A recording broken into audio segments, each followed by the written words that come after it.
Hello? Hello? I feel like my mic is a lot quieter. Hello? Hello? Hello? Hello? Hello? Okay.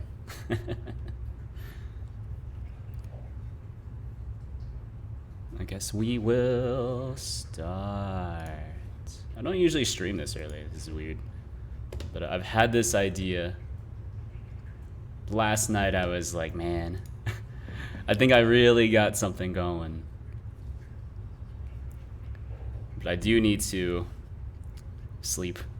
So instead I'll push this off to tomorrow. And here we are. So this is just a test project I'm going to be working on. Let's actually change my scene in OBS. Okay. So let's see. Let's just drag all this garbage into here. I think the program that this is written in doesn't really matter, but I'm gonna do it in Godot because at least to start out with, it'll be easier to position things in 2D. So, thinking probably like a Node 2D. For the first time in forever, a Node 2D. We'll call this demo. It's not really a demo, but you know, whatever. Demo.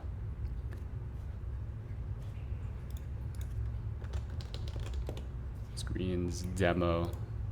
Probably need to have some sort of model as well, but that's fine. Well, as in like a data model, but for now it's okay. Add a camera, make it current. I think that makes sense to have a separate camera. Yeah. Because these scenes always have cameras, right? So even in Vtuber, there's a 3D camera in play there. Okay. So demo, don't give me the default, give me the structured one. Let's open up this VS Code. Ignore that. I'm actually gonna have to discard all those local changes here because my changes on my Mac are actually the most up-to-date ones. Alright, so let's do Godot.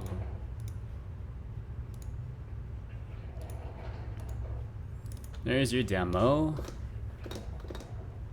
For now, we'll just do everything here.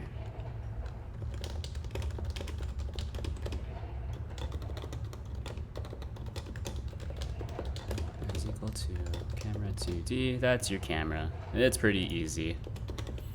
Here, what I'm kind of imagining, and let's actually generate some assets really quick. Paint.net.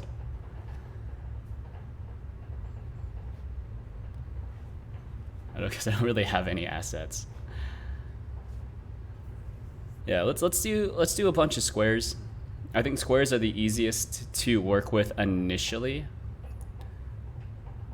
So we'll have a, well, I don't know. Are squares the easiest to work with? We could also just do like texture regions, so I can just draw everything really quick on this background. Make it transparent, of course. So, just really quickly, okay. I think that makes more sense, is to just draw everything on this background. So, second layer. I really should be using my drawing tablet, but we're just gonna use my mouse.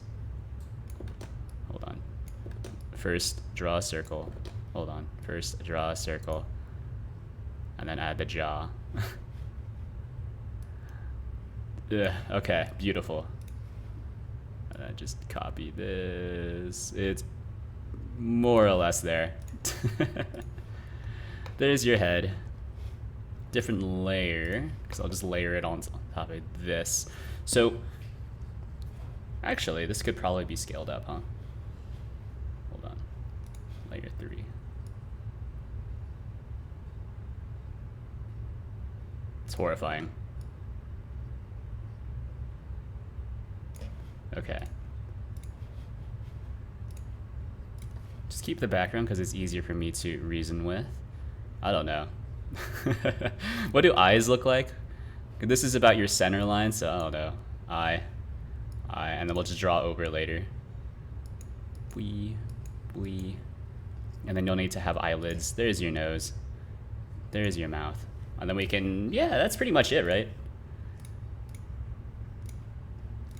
So, head. Why am I doing these on completely separate layers? I don't remember. There was a reason. I had an idea in mind, but that idea has left me.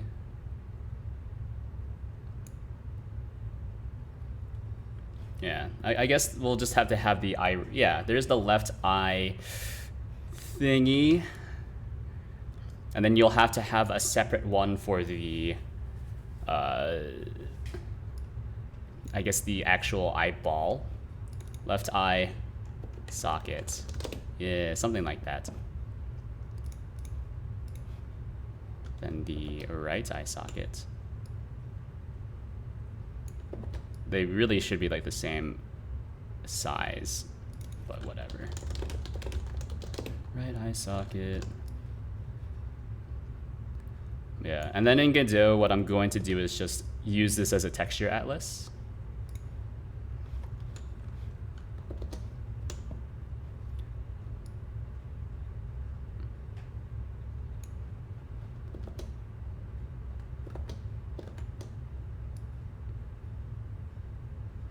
Hold on. I know how you're supposed to draw eyes, right? So like the actual eyeball or the iris is like its own thing. I know enough about drawing to be extremely dangerous when talking about drawing stuff. That's pretty much it. Oh, geez. Pressed a bunch of buttons. Probably shouldn't have. That's probably okay. Why am I drawing it here? I should be drawing it here, based off of the eye socket.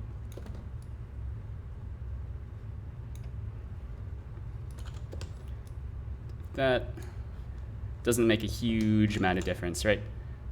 And then we can, I don't know, do the requisite B, B,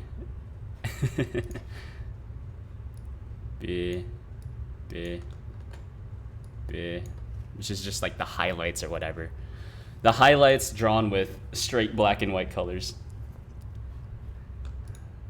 Just horrendous. Okay, that's really all you need, I think, right?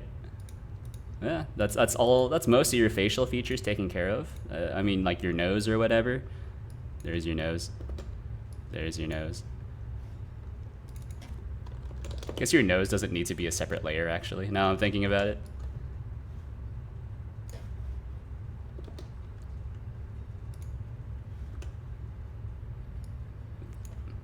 There's your mouth. And then we'll keep this as a separate file. Yeah, there we go. So just save this. What are we calling it? Demo atlas. Move this to dev.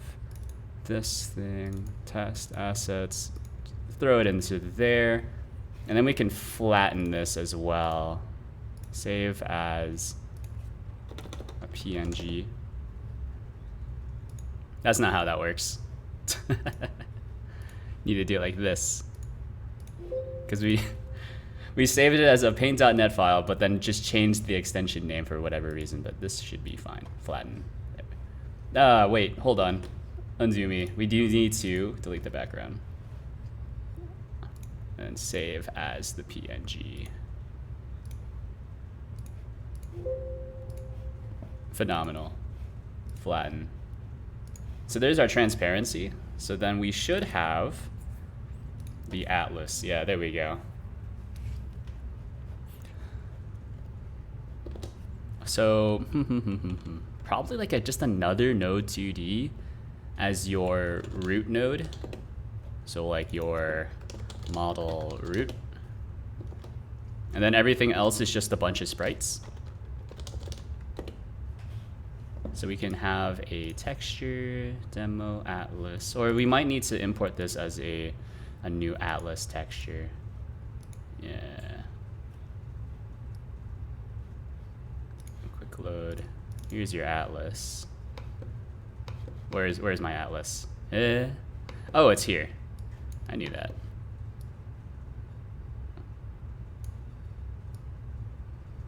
Right, and that's your square, and that's actually something that we'll need to kind of manipulate after the fact. We call this, I don't know, just head for now. Add in, we can duplicate it, right? Make sure that these resources are unique. And so this will be, I don't know, new nose. We don't really need to snap. We just need to, I just need to figure out a way to generate a quadrant from this at runtime. So that could be a bit tough. So nose. Yeah, actually, this is about on center line, right? Like this is where your eyes, this is actually roughly where your eyes should be, which means that your nose should be right about there. Your mouth, make unique. Something like that. It's beautiful. Mouth. Then you'll need to have your eyes. So, right about there, I guess. Make unique. So there's your eye socket. So left eye socket. Duplicate that, move it over. Yeah, there we go. Ooh, hold on, bring me back. Make unique. There you go. That's your right eye socket. Parent this. This should be left eye, I guess. Something that's kind of annoying is that you do need to, like, Godot tries to optimize things for you by reusing as many resources as possible. Yeah, okay, so this is something that would be solved by having like a, oh, I see. Like this is where you would want to do like a stencil buffer, I see. So that could be kind of tough. I'll need to think about that. But the idea here is that I can probably try to track these a bit better later on once I have actual tracking data, something like that. We'll think about it. We'll think about it. I still don't really know what I'm doing. We're just kind of poking at it. Oh, hello. Oh, hello, Knock. Hello, hello. How are you? I've been thinking about doing something like this for a little while. It's a very simple idea. I just want to see if it'll work. You're streaming at an odd hour. Yeah. Well, you know, I was actually like laying in bed just for forever last night because I was like, man, I think I actually have an idea on how to implement this. So I was like, should I get up or should I just like go to sleep? Oh, let's go to sleep and not just ruin my entire sleep schedule. Oh, this is the wrong one. Why is this open? Yeah, but I had an idea like so. Like this. Yeah, so we have the center point, or basically like these are all squares. It's pretty easy.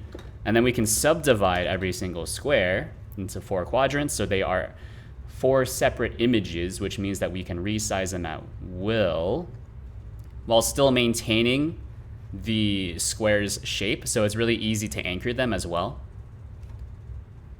Right? So because we can always just anchor them at the middle, but we can have the offset not be at the middle. And so, but then you have like the model offset. So I guess in this instance, the center point would be the yellow square. And of course, these aren't actually squares, right? You call it potato live 2D? Oh, absolutely. And I don't want to get sued. I might call it like Pupper 2D. I don't know. The project itself is called Vpupper 2D. Yeah, it's just fancy parallax. That's actually part of my explanation. Somewhere, I don't know.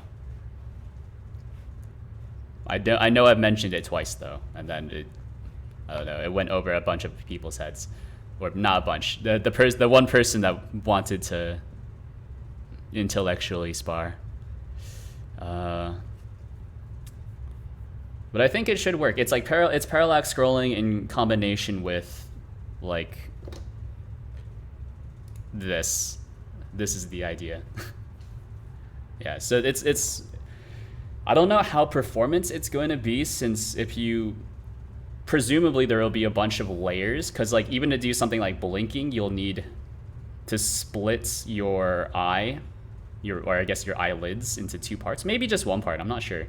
How does blinking work? You do have a bottom eyelid, right? But it's mostly just your top one that moves. It took you like 5 seconds to explain. Yeah, well, see, that's the thing is like, if you're technically minded, the idea is very simple. If you're not technically minded, it's like impossible for whatever reason.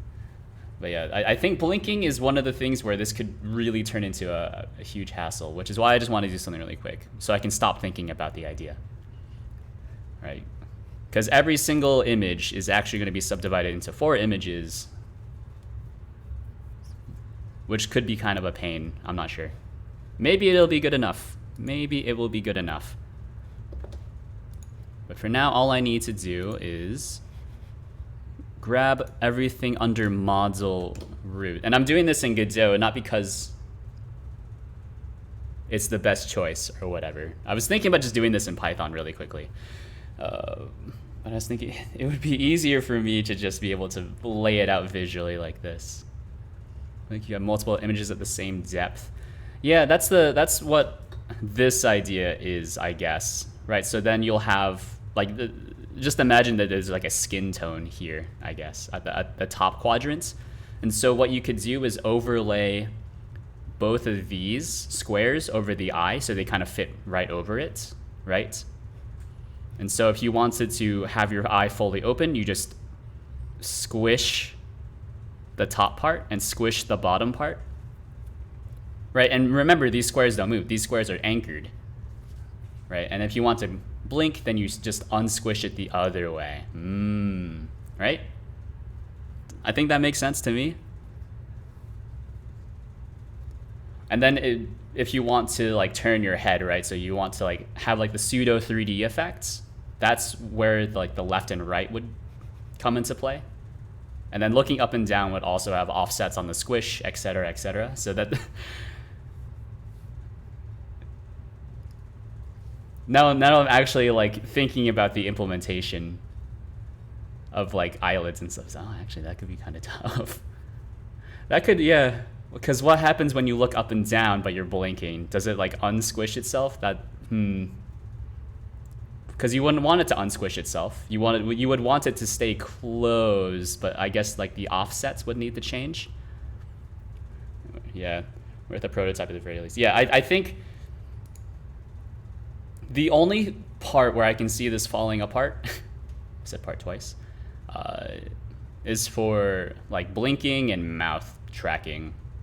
That could be kind of really tough because of the aforementioned, like if you open your mouth, but then or I guess if you close your mouth, but then you look to the side and down, what happens? Do I need to, it would sound like I would need to offset the closing, but still keep them closed somehow. Right, because you would also want it to offset to give the 3D effect. Right, because you wouldn't want to just do like a basic parallax, right? Because it's just basic parallax. It's like it's just a sprite stack. That's the big problem that I can see here.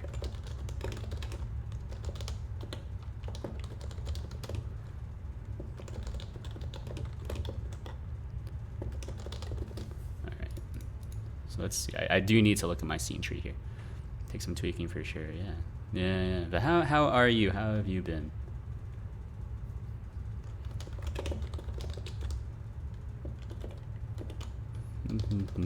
I've been pretty okay.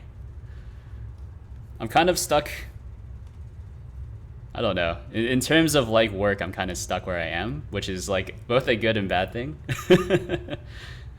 I've hit the wall where I'm like too valuable to let go, but not valuable enough to push onwards. So I probably should leave, but it's also like too valuable to let go. If I work on this thing, it's technically a game, but not really. Oh, baby. If I'm working on a thing in a game engine, does that make it technically a game?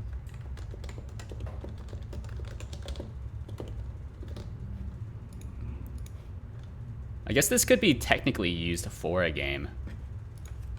Right, instead of using Live 2D or whatnot.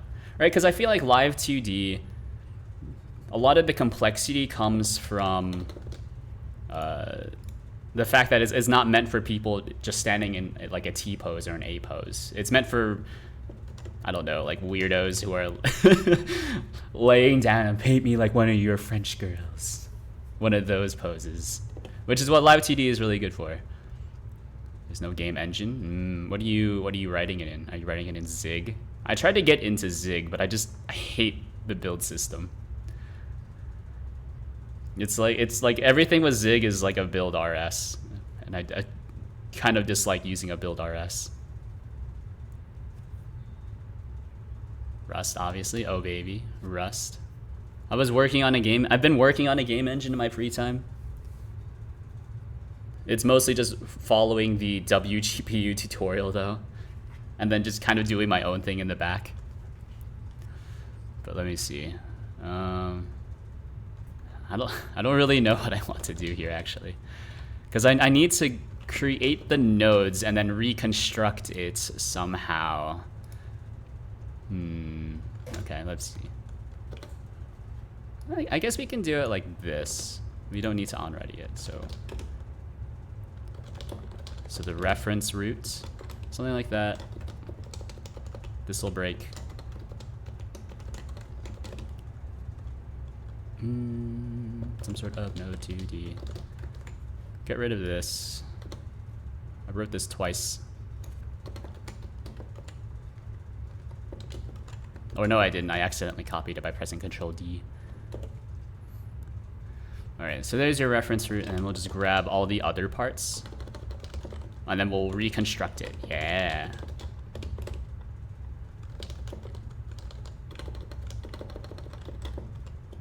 It doesn't matter. I guess we don't need the reference root, huh? We just need the head, nose, mouth, because the reference root will always be at 0, 0, at least for this example. Alright, I'm just gonna... I don't really feel like doing these.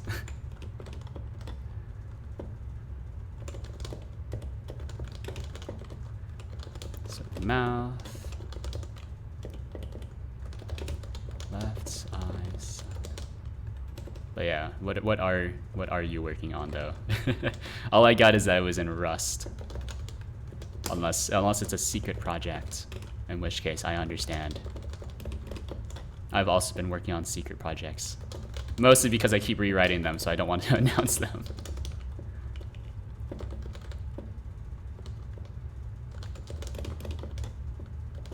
Like I've been working on an idea, right, for a. It's kind of a choose your own adventure game. It's closer to like one of those incremental games.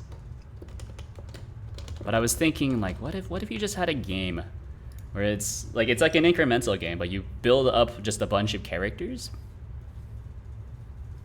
And so it's like a game, it's an incremental game that actually has an ending, but you need to, I don't know. It's hard to explain. See, it's a Terminal UI clone of a minigame from Final Fantasy IX. Is it the card game? I forget what the card game is called. But, you know. I've played a little bit of Final Fantasy IX. Final Fantasy IX is the one with Vivi in it, right?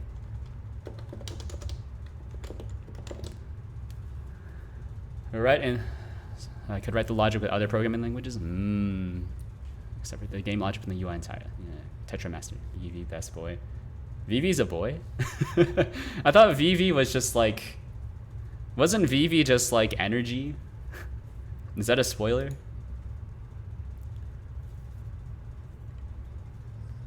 He's basically like a dog, isn't he? Like he's like not... He's not a like a person. He just has a personality for whatever reason. Right? I don't know. Fine, best child then, okay. I really should go back to and finish Final Fantasy IX. Well, like most of my memory from that game cuts out after the... It's when Zidane... Well, no, it's past that part, but that's the only part that's clear in my head is the... When they crash the play. Then they escape, and then after that, I know I played a lot more of it, I just don't remember. Vivi is alive in any case? I don't remember. I've never finished the game. Okay, so let me see. We can grab... There's your reference set, so okay. So you have a... No, the texture. Okay, so let's break this out. Let's not break this out, so let's just do it here. And then we can just reuse the same texture for everything.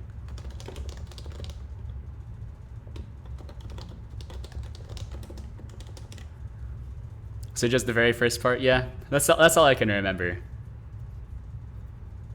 But then how do I know that VV is like just like an energy thing? Why is that locked in my head? Riddle me this. I've played a bit longer, I know that. Right? Or unless they tell you that right at the start? Maybe they do. I don't know. Do they tell you that right at the start? I don't remember that. Isn't Vivi, he just kind of like shows up?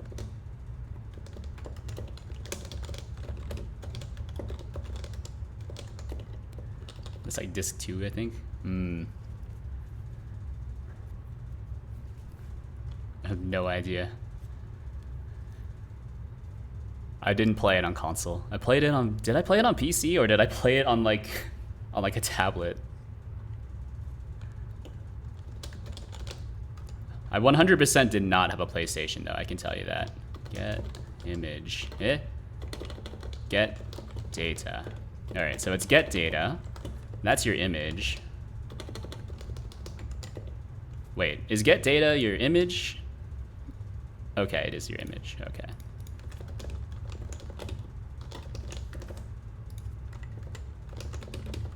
Alright, and then we need to split this into 4 pieces and then just call it a day. Actually, we could just do it like this, right? Generate images, I guess, from some sort of texture.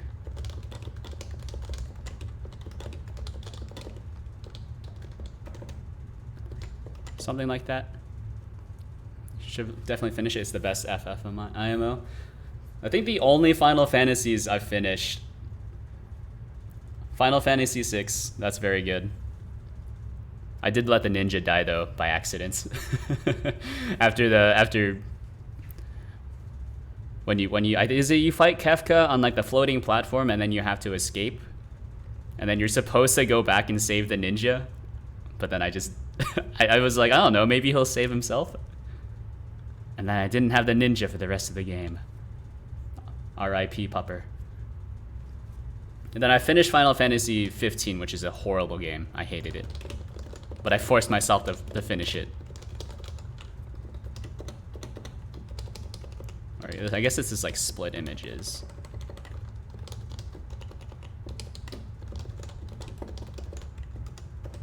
Or split image. Sure, that's what we're doing. So, split. Hold on. I'm breaking my... Even though this is a really quick proof of concept, I don't need to maintain decorum. Oh. Whoa. What am I doing? Yeah, 15 I played like 3 hours and lost interest. I'll go back eventually, I guess. It's definitely not worth it. I think like 15 is probably one of the nicest looking games I've ever played. Like, I like the ambiance of Final Fantasy 15. It's just the combat is so boring. The story sucks. Like, the main story, I was like, where are we going with this? Like, we're going from here to here, but like, I feel like there's not really, I feel like I'm missing a lot of backstory, and it wasn't really expanded upon either. How would I split this? I don't want to resize it. I just need to split.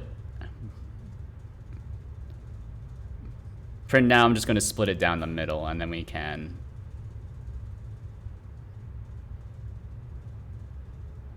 do stuff. All right, how would I slice an image? Square, pretty much all their games look amazing. Yeah, that's true.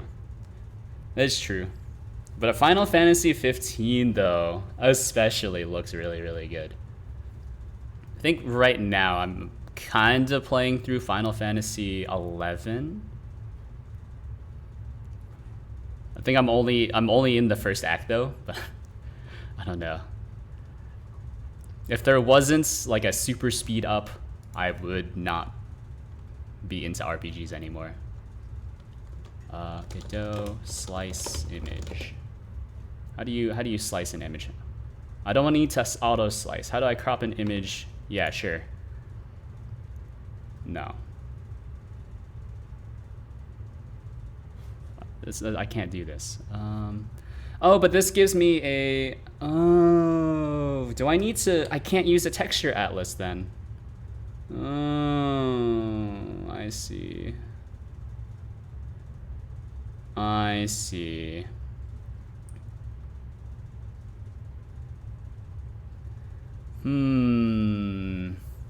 Okay, I'm going about this the wrong way. I see. That makes sense because these all have. Well, atlas texture. I don't know. Let's see. Can I just get the slice that's being rendered here? 11, the online one. What? No, is it Final Fantasy 12 or 11? What am I playing here? What am I playing on Steam? Oh, it's 12. It's Zodiac Age. I'm sorry. The other one. I was off by one. They're early streaming, eh? Yeah, I had an idea. And now I want to see if it's possible or how hard it's going to be anyways. Texture atlas. Crops out one part of a texture such as a texture from texture atlas. I guess this is okay.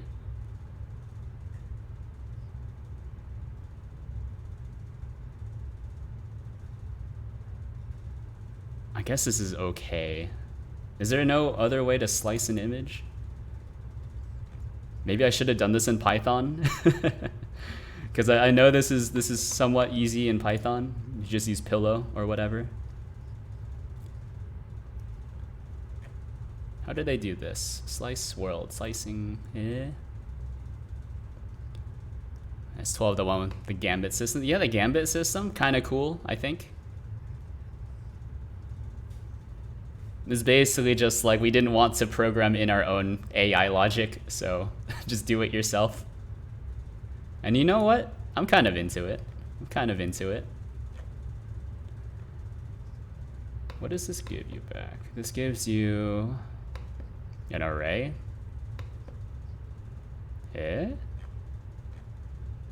Shape owners? Query slicing data? What is this? Oh, this uses a collision shape. Oh, and then, wait, then what?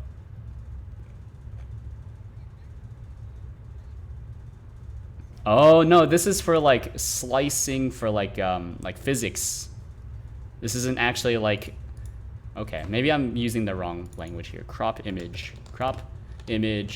code. Spent most of the game just letting my gambits fight for me. Scratch the coding inch in that game. Yeah, I wasn't super into it until I realized like you could set gambits on yourself as well. And I was like, alright. Now I'm into it. Now I can just like turn on super speed mode, just run from one side of the map to the other. How to crop a picture. Oh, sorry. Let me vertical screen. Try using the region. That's absolutely not what I want to do, but I could. Yeah, you know what? Why am I being difficult here? Let's just do it like this. Split texture.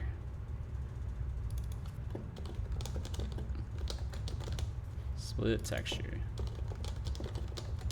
Sure, and then this can take in a texture. So it has, we can assume it's going to be an atlas texture. And then we'll just generate 4 atlas textures from this atlas texture. Yeah. And then Godot atlas texture. And then I'll think about how to actually split them into real images later. But maybe this is already pretty performant. All you have to do is move in the gameplays itself, yeah.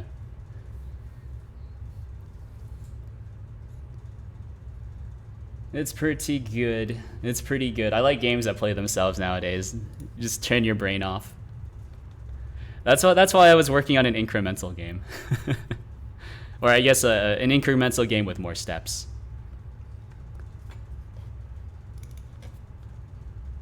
Alright, so we'll just have this return an array, by the way. This is kind of gross, but, you know.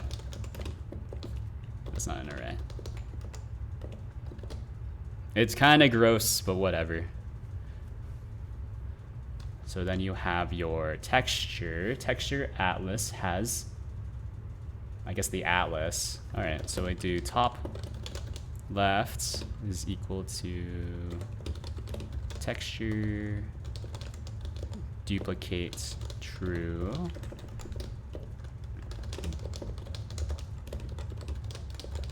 So we want to duplicate the texture 4 times because we're slicing it into 4 quadrants. I think that makes sense to me. And then we'll just need to process them afterwards. And we do need to remember to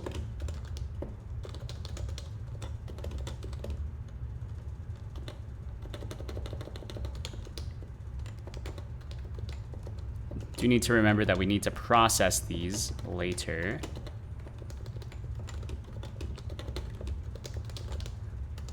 Duplicate true. Can't type. I feel like my typing has gotten a lot worse. It's like I type very, very softly for the most part, but the fact that I like to rest my fingers on the keys, or I like to anchor myself on a key when I press another one, is making this keyboard very hard to use.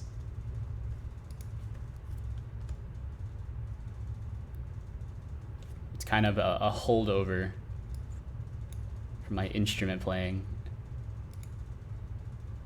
It's a bad habit when I play guitar. In that if I want to pluck a string, I usually like do like the bass guitar thing and hold on to another string. You get the twang in it. All right, so we do need to grab the not the margin, the region. Does this have a region? The region, yeah, and then there's no margin. I don't really know what margin means, but that's fine. Yeah, but these all use the same texture. Okay. So the region is equal to texture region. What is this? This is a rect? Or a rect 2. Note to self, don't say a rect in the future. Alright. So we'll just do top L. You know what? Why am I being weird about it still? Returns a dictionary, just so I can access these by name. Top L. Top right. Bottom left, and then bottom left, bottom right, yeah. And I've kind of gotten bored of playing video games now. I'm almost kind of video games out, because I was playing through. What's the name? I had it open previously. Well, I guess not. I was trying some other ones too, I suppose. What is it called though? Cult of the Lamb, yeah. 8 hours is not a very long game for sure.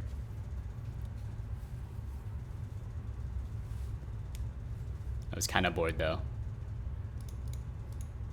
I was like, I kind of got the gist of the combat. The city building is kind of tedious, because it's like if you want to automate a bunch of stuff, you need to get all the upgrades as well. Otherwise, for the most part, when you're in your camp, your city, you're just like, oh, like you're mad, so I need to put you in the stockade. Oh, like you pooped on the floor again, or you vomited. Now I need to clean it up. Need to cook everyone meals, etc., etc. And then, oh no, all my like wood camps keep breaking down for whatever reason. All right, so we're going to split these down the middle, by the way. So we have the region, and then we can, you can't just, hold on. You can't just divide this by 2. You have to divide W and H by 2. That's right.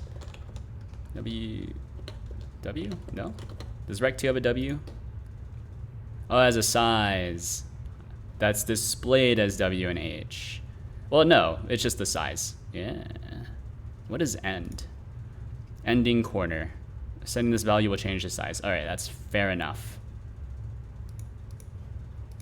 So region size is divided equal by 2, something like that.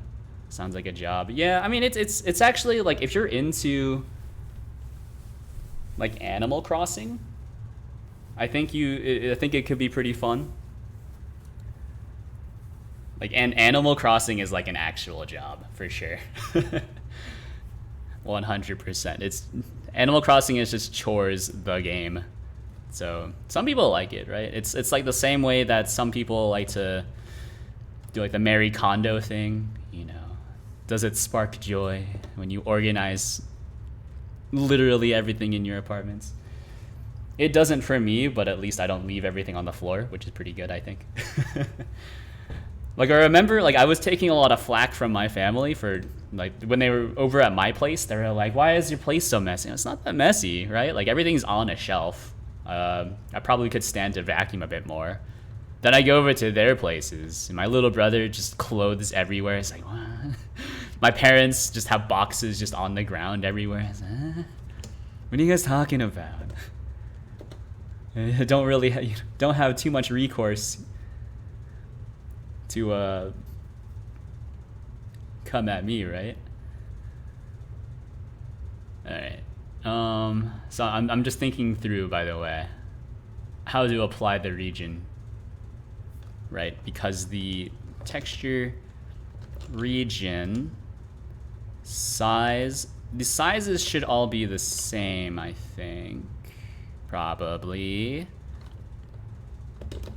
This region size. Yes.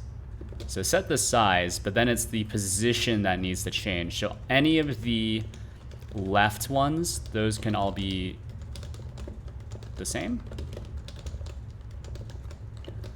Never played Animal Crossing, never seemed fun to me. Well, I like Animal Crossing a little bit, or at least maybe I'm just burned out. I do have a bunch of hours in Animal Crossing. Is it possible to see your Switch playtime hours? I think like number 1 is Breath of the Wild, one of my favorite games. I think Genshin Impact has overtaken it at this point, but they are very similar. Can't wait for Breath of the Wild 2, etc., etc. All right, so the size is all going to be the same. It's just the position that's different. Got to remember that. Easy to critique LFM. Yeah, for sure. For sure. Genshin Impact and Breath of the Wild, they are big open world games. That's pretty much it. I guess they have a similar art style as well. Genshin looks like Breath of the Wild, but isn't Genshin an MMO? No, it's actually a single-player RPG with better combat. I think Breath of the Wild has more just random world events, but also the world in Breath of the Wild I think is a lot less populated, it feels like. But you have a lot more environmental stuff to do, which is cool in Breath of the Wild, right? So you have like blood moons, you'll have like the random dragons that I don't think you can fight, but you can shoot. Right, yeah, there's the treasure chests and stuff. Those are pretty similar. But yeah, they're both single player RPGs. I'm still thinking about how to do this, by the way. It's the position I need to wiggle. So we have these split into quadrants. Top left doesn't need to change. Top right needs to be poked by okay, sure. Code completion, please. This is an atlas texture. Is that why I'm not getting code completion? Atlas texture. I thought MMO was or Genshin was an MMO gacha. No, it's a single player gacha game. So you still roll for units. So if you are 100% against that, I can understand.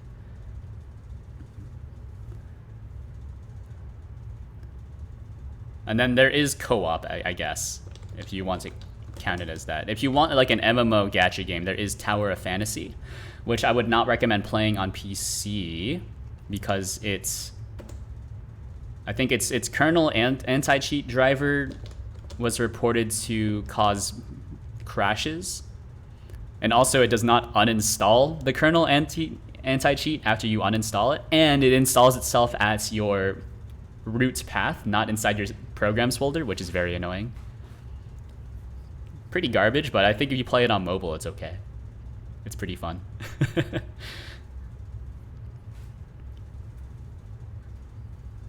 Yeah. But Genshin's fairly well made. I mean, there was like some sort of Twitter controversy about how was it there was like an exploits found using Genshin's anti-cheat driver, which is like, yeah, I get it. It's concerning, but at the same time, if you actually look, like, because all these articles they're all clickbait, right? Because if you look at the actual thing you need to do in order to exploit someone's system, it's like you need to have group administrator access on the host system, and then you need to have access to another administrator accounts in order to get the the install scripts on. And I was like, wait a minute, what? What? So it's like you're asking, like, or it's like you're saying, like, look, I can break into your car with a piece of string, some wire, and your car keys. It's like, what? Yeah, yes, you technically broke into my car using some string, some wire, and my car keys. I guess it's not really what I would consider like breaking into my car, though. But I'll let you do it. Oh, hello, Oberon. How are you? How are you? But yeah, you know, it's one of those things. That's why I don't like being on Twitter. I almost never post on Twitter or tweet on Twitter. It's just it's a cesspool of people wanting to, you know, be angry for some reason. I don't know. Like, I get it. People like to be angry. Sure. You know, life is too easy, so we need to invent problems to be angry at.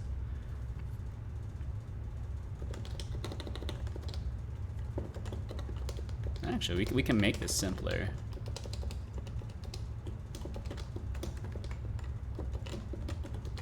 It's beautiful. All right, so this is the var head textures. Sure, some sort of dictionary. And then we'll just do the rest for, or we'll do the same thing for everything else. Yeah.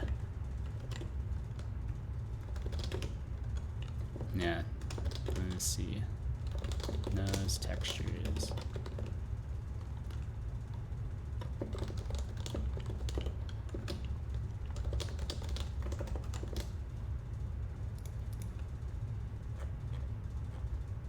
what? Why can't I just do it like,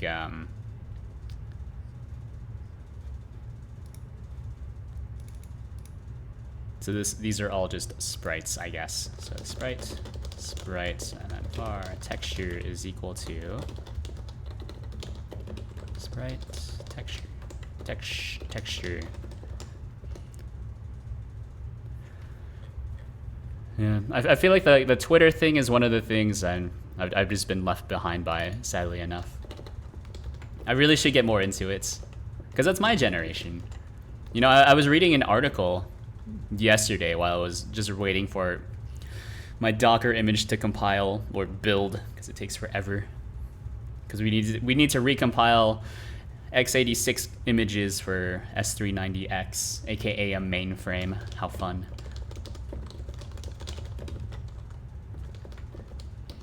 It is like,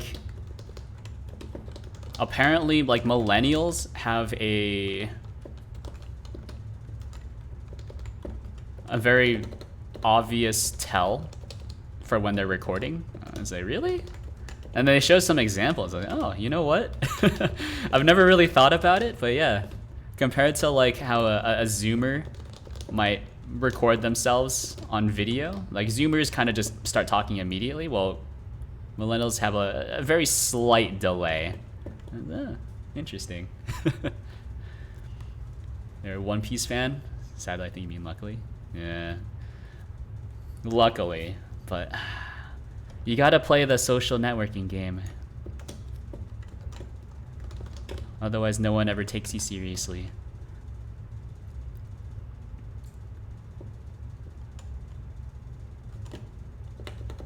I think I copied the wrong thing here. But yeah, I know about One Piece. I've never really been into it. I know several people who have, at several points in their lives, have watched the entire thing from beginning to end. So I know people like that. I have other things to do with my time. I only recently saw Demon Slayer. And that's a great show, for sure. It's pretty good, I think. There are things that I'm kind of, I don't know. Like, I think it's a little overrated. I don't know if that's controversial or not. I think it's a little overrated. Wish I had the time. I would definitely reread One Piece if I had time. I don't know. Like, he hasn't found the One Piece yet, right? He's just island hopping. Right? Because they're never going to end the story, because like there's infinite stories that they could possibly tell. And that's one of the cool parts about it, is that there are infinite stories that they could tell.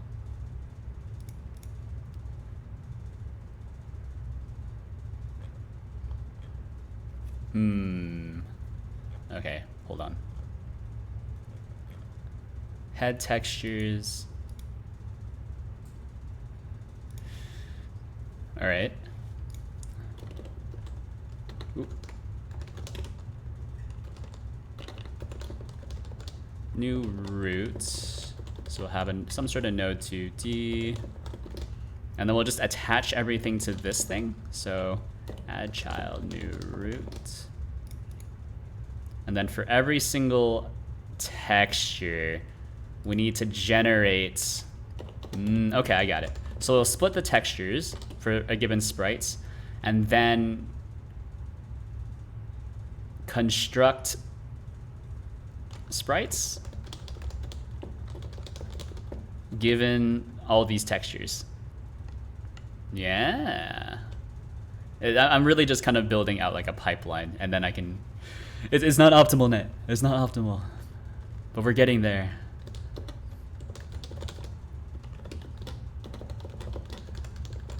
Oh, you say that, but the final arc just started? Really? What's the final arc? Maybe you can't tell me because that's a spoiler. Doesn't really matter to me though.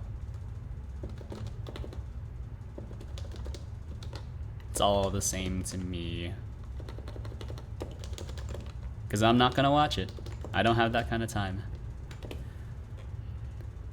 I would rather, like, it's one of those things, right? Like, so for my birthday, all I did I took the entire week off for my birthday, and then just went on a bender for 3 days, and then really just spent the other days playing video games.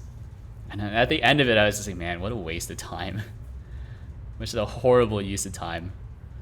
I'm never doing that again. I think it has a name yet? Okay.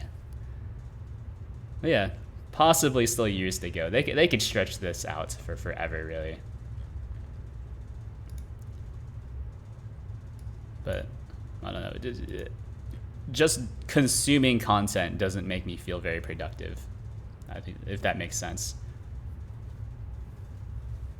I think the content needs to be like watchable on the side. But if we're talking about anime, I really don't like watching anime that's dubbed. Kind of freaks me out.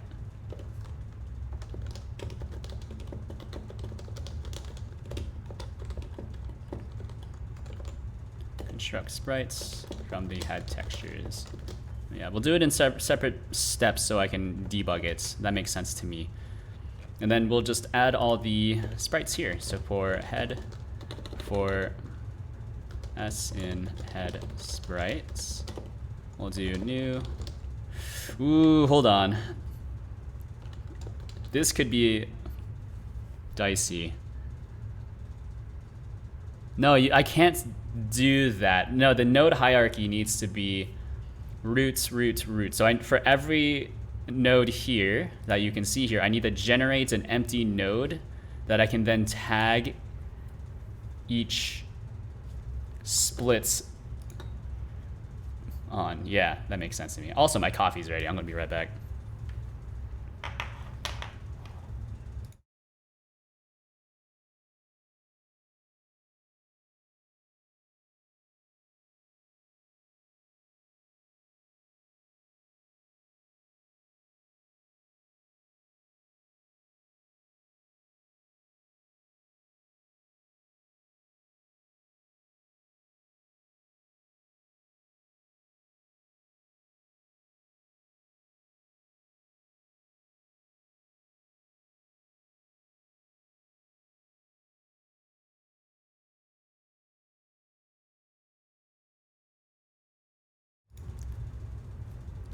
The previous arc, it took like 4 years or something. Oh baby, gotta milk it for all it's worth.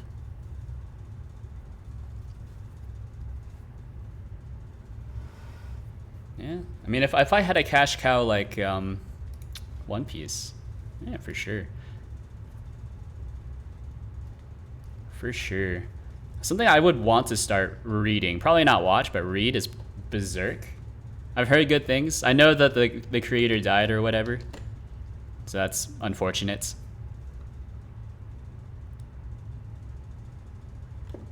You know what? I've messed up. These should be separate.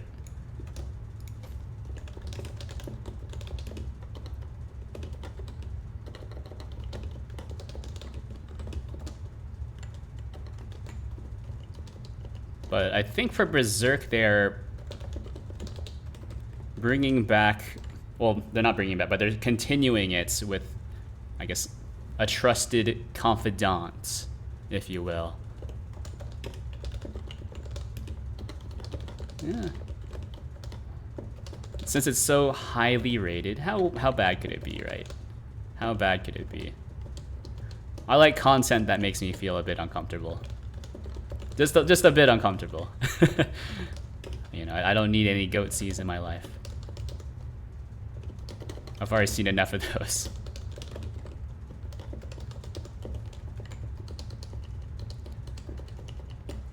I don't know. Do kids nowadays still talk about like 2 girls, 1 cup? Is that still a thing? I remember watching that at like one of my friends' houses. And I was like, wow, this is like, I don't know how to feel about this. Like it looks fake, but at the same time, what if it wasn't fake? And like also, you know, there's like naked chicks in it. We're all like a bunch of dudes just watching this happen. No one wants to be the person that says like, hey, can we turn this off? So instead we just sat there and watched the entire thing. Good times. You actually watched that? Oh yeah. I mean, it looks so fake. But then again, like I've never... I don't really have a frame of reference either, I guess. Like I've never like pooped in a cup and then had to eat it. So maybe that is how it looks. I don't know.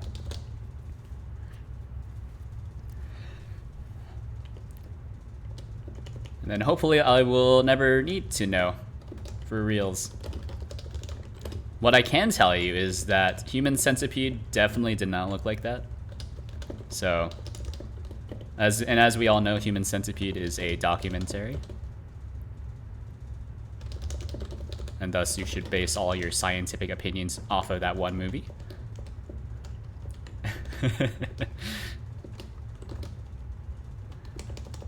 Yeah.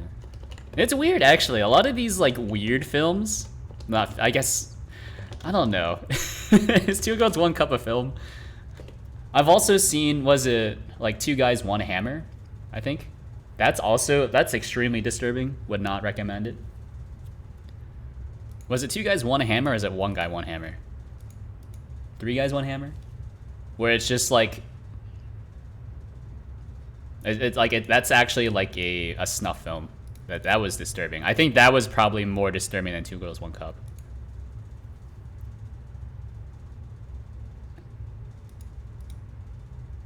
Because, like, I guess you can... I guess you can imagine what happens there. It's nearly 2 a.m. here anyways. Alright. Well, I'm glad I was able to drive you out, Doc. I'll see you again in a month.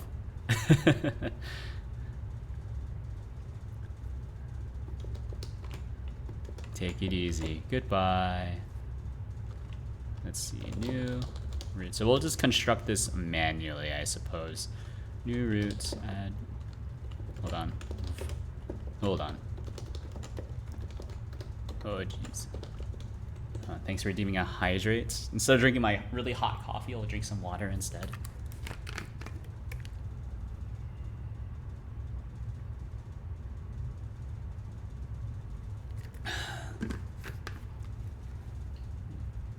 Later, knock. Alright, so...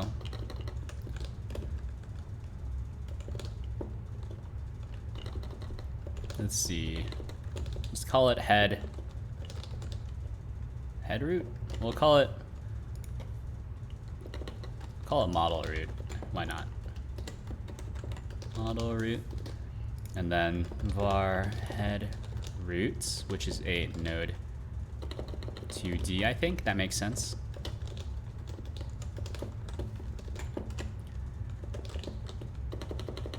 Oh, and then head routes add child s, and then those should all have their positions set up properly from this step, which is not currently implemented, but we're getting there. We're getting there. Model head route. Okay.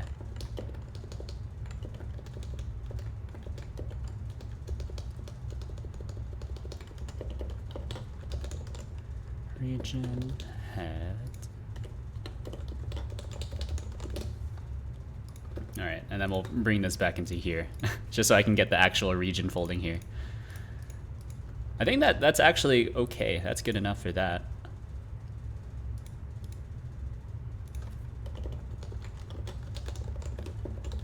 Nose. All right. So there's your reference. We'll do var nose sprites. Construct sprites from the nose textures. Nose root. I think this will work. Model roots add child. Nose root. I don't know why I have the nose set up as something completely different. That's fine though. I don't really. Let's do this. Static func add sprites to root. So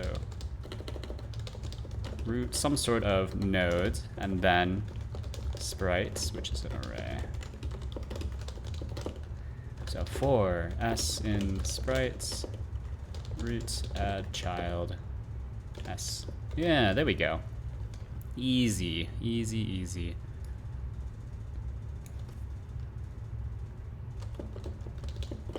To root, so model, well, it's not model root, it's head, root, head, sprites. Yeah, there we go.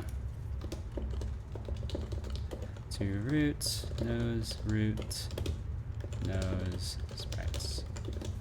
Yeah, then we just rinse and repeat ad infinitum. So I think this is where a little bit of code to automate things would be nicer.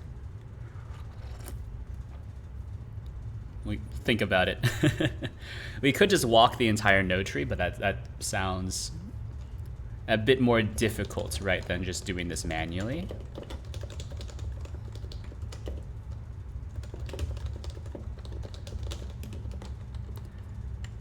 Because you would need to define, yeah. There's a lot of repeated code, but it's like this part here which is a little confusing. Is how do we know which is the root, which is the child, or which is the parent, which is the child nodes, and how do we structure that appropriately? So for now, this will have to suffice.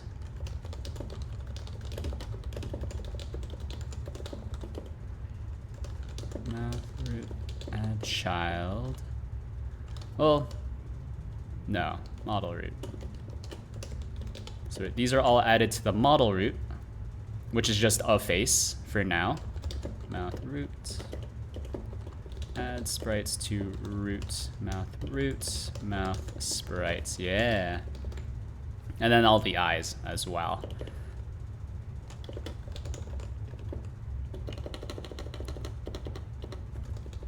Let's just do this really quickly. Var, eye sock.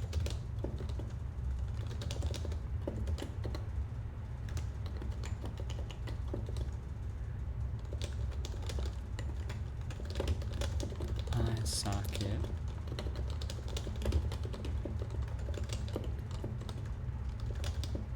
Socket textures. Var left eye socket root. Some sort of node2d. And we're using node2ds because those have a 2D position already automatically associated with them. Let's see. Okay, and then these are all added to the model root. Model.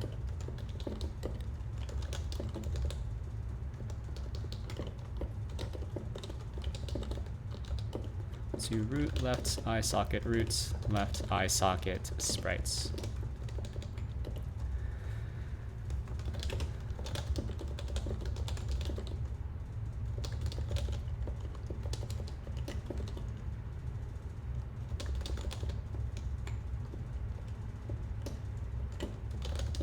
Eye sprites. Construct sprites. Construct sprites. Left eye textures. Or that's the left eye socket. Left.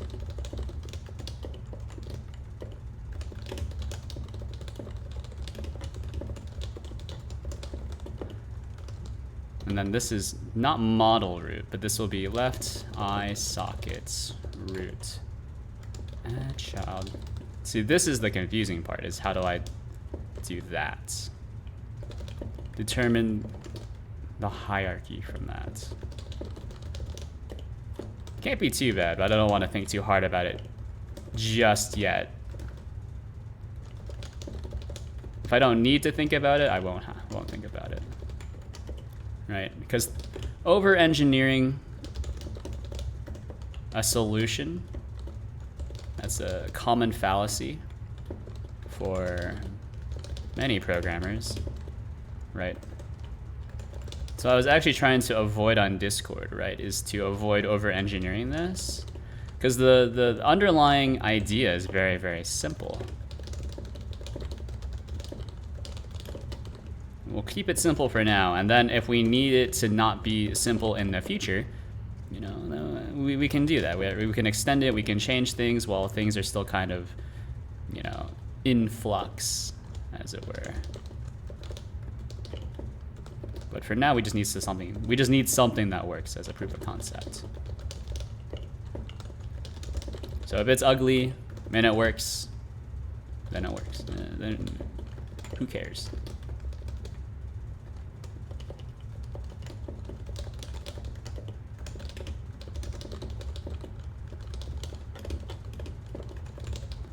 Sprites. So these are your textures.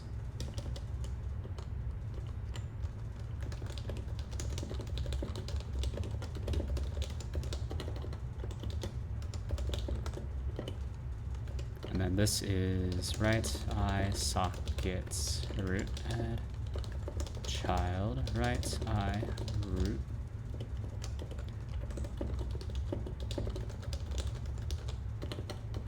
Two roots. Okay, then right eye socket. Not right eye socket, right eye root. Right eye sprites. Okay. I think that might be fine. And then we just need to hide everything under model root. Something like that.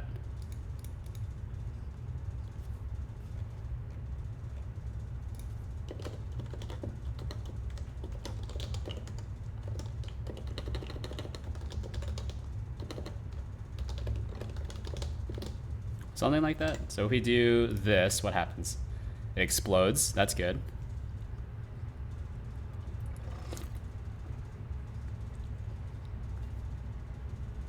That's good. Invalid get index position. Is it region position? Oh, it's almost certainly region position, huh? Region position. Run me again. Can't see anything. I have a feeling I've messed something up pretty poorly. So we can see this, sure. How about this? Where are these? These should be at 0, 0.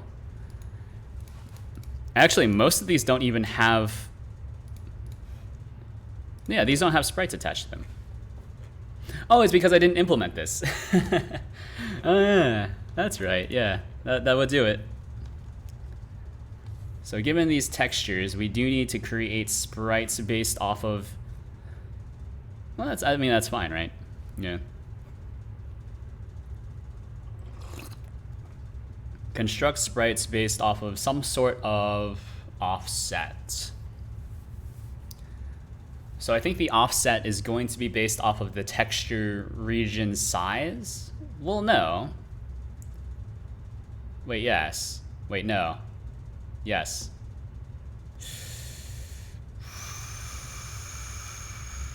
Okay, hold on. We need the textures and we need the initial position as well. Or the reference position, which is some sort of vector too. So this will explode, that's fine.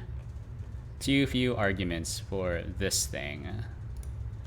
So ref head position, I guess, sure. Yeah, that'll probably work. So ref nose position.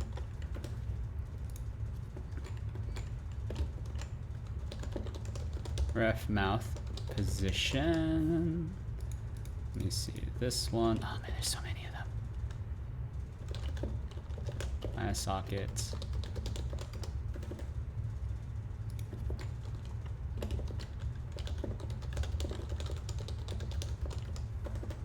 Position.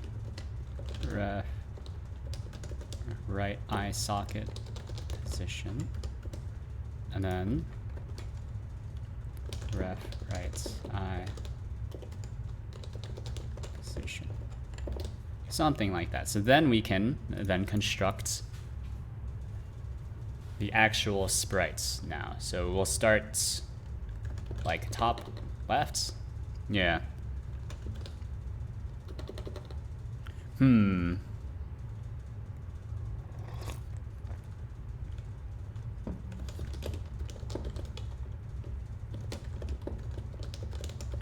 Sprite new.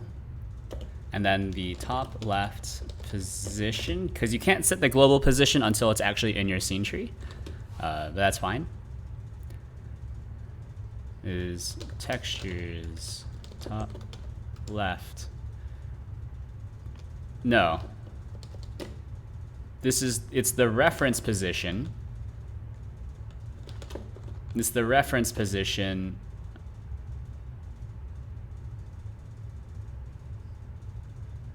Hold on. So given, oh, that's not a square. Given one of these, right? Given a square, maybe some lines, right? And we split it up into 4 quadrants. Right, I have the size of every single quadrant, and I've just arbitrarily assigned them to be the same size, right? So it just split down the middle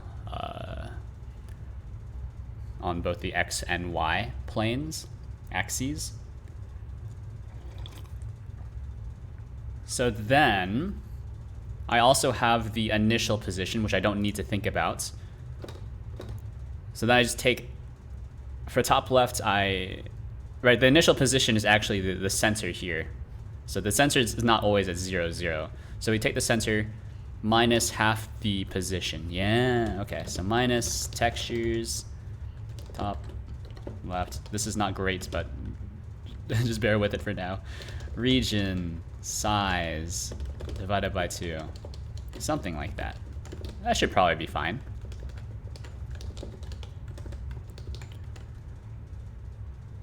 Right, and then top L texture is equal to textures top L. Is there anything else? Did I make any changes to these? Nope. They just have the texture, and I don't even need to duplicate them because they are reference counted. Yeah. They are reference counted, so when we pass the reference over, this will be the only remaining reference, blah blah. So it should be fine.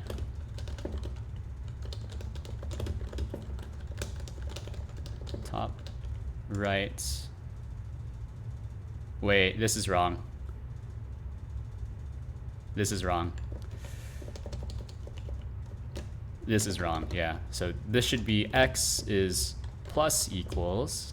All right, this is gonna confuse me, so let's do it like this. Top L position X is equal to ref position X minus textures top L region size X divided by 2. And then we'll do the same thing for Y.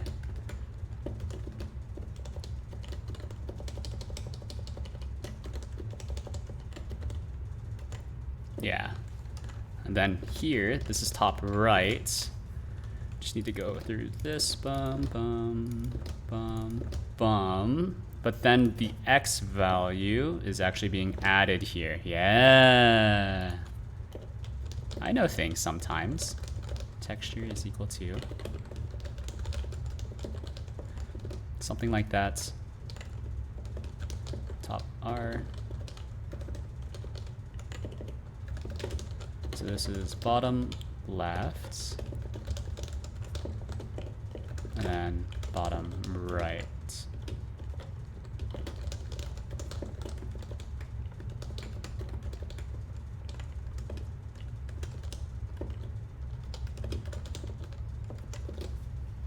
Okay, so I do this.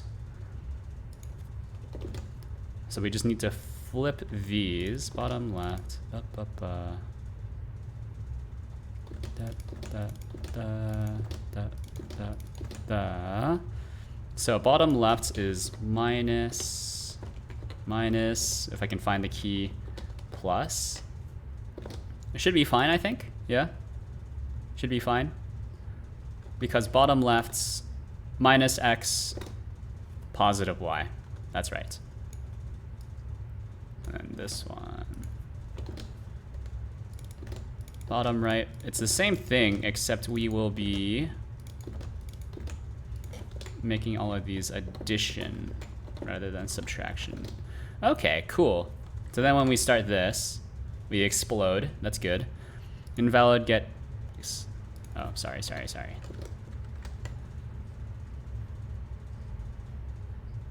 Yeah. Yeah. Did it work or no? It did kind of work, but the irises are wrong. Oh, it's because of we need the global position. Okay, we need the global position here because we're positioning these. Okay, so I'm not sure if this will work. This might be a bit jank.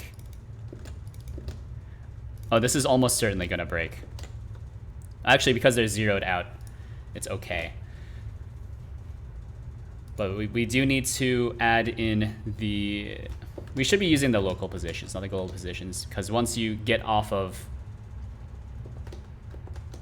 I guess, just complete node-based, a completely node-based hierarchy, everything breaks. So for left eye, this is actually a combination of the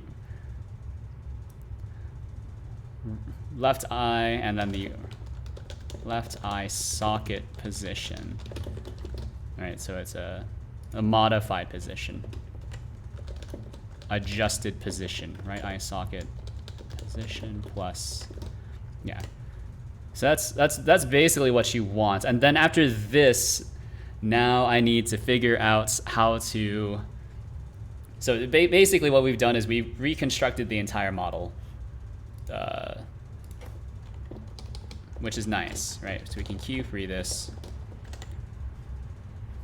So we've reconstructed the entire model. But now, instead of these just being big rectangles, it's now split down the middle into 4 quadrants.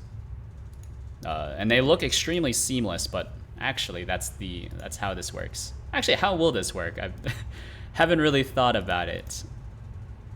So if you... Yeah, there we go. That's actually kind of cool. Look at that. So in theory, now I just need to wrap all of these into a controller node, and then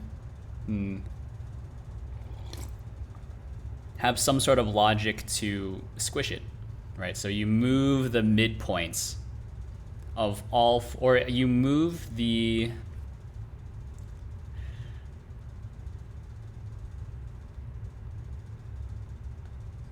hold on.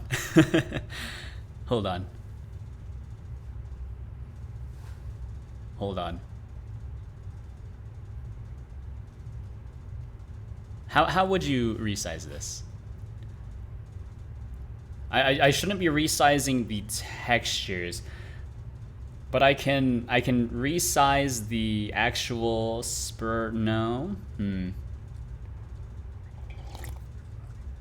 Can I resize the actual texture? That might be a bit easier to resize the actual texture objects. Yeah, that might be a bit easier. Let me see if that's possible. So if I say this is like 100, what happens? Oh, it just gets really small. What was it before? Oh geez. 217.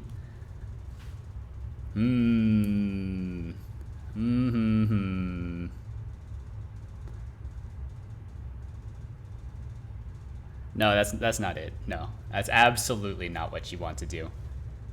What you want to do is probably manipulate the scale. But hold on. Maybe this is not what I want to be doing then.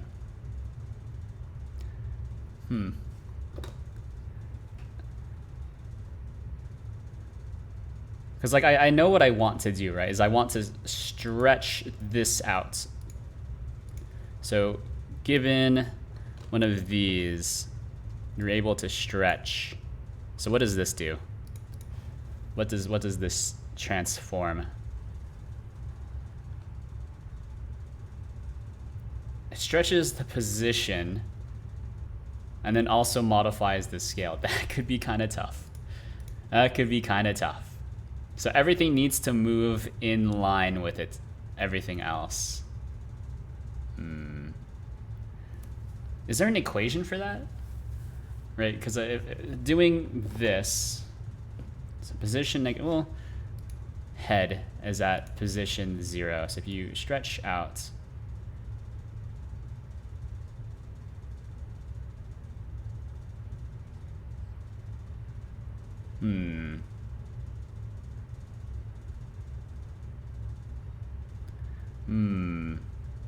it's like I need the position as a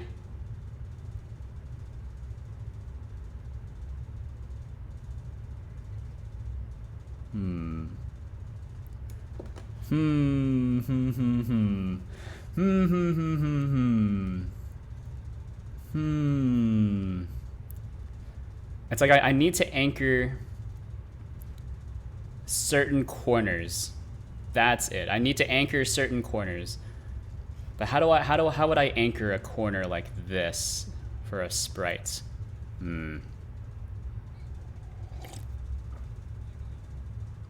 Or is there a way for me to check to see?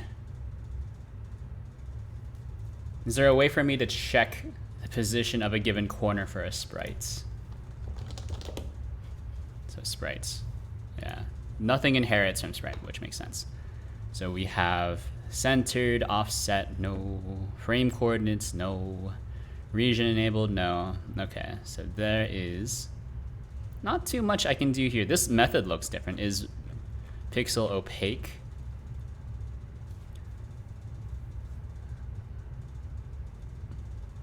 Oh, okay. So we can returns a rect2 representing the sprite's boundaries and local coordinates. Can be used to detect if the sprite was clicked.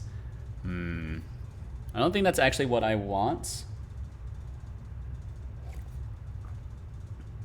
I'm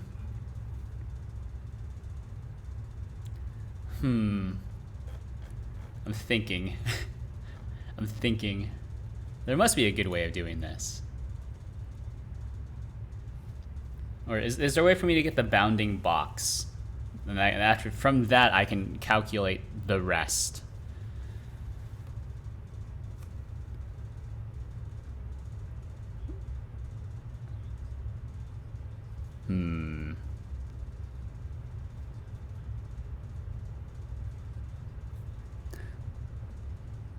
I suppose like there are just like the raw, like draw. Is there draw texture rect? That might just be easier.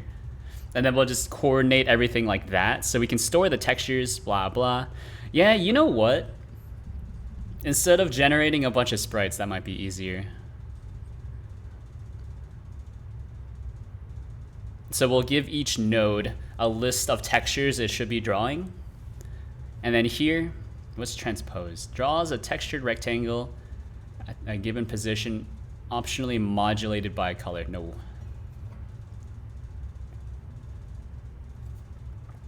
Transpose is true. The texture will have its x and y coordinate. No. That could work. That could work. Does that sound like a good idea? Like a layered GIF, or PNG or sprite sheet. It's a PNG. GIF is unlikely to be supported, but luckily it's pretty easy to convert from GIF to pretty much any other format. So have you seen, I suppose that you saw this maybe, and that's why you're saying it sounds like a good idea. So based off of this, like it's supposed to be simple, right? It's supposed to be simple. So we split up this, right? So I've got the logic down at least for just whatever, splitting it. So we're just using a texture atlas at this point in time. I'm just trying to figure out how to implement this. Once we have it implemented once, we can refactor it and then go back, circle back.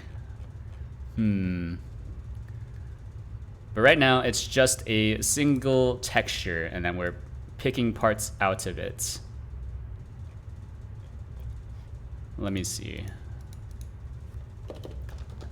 Class. Let me see. We can't call it a node.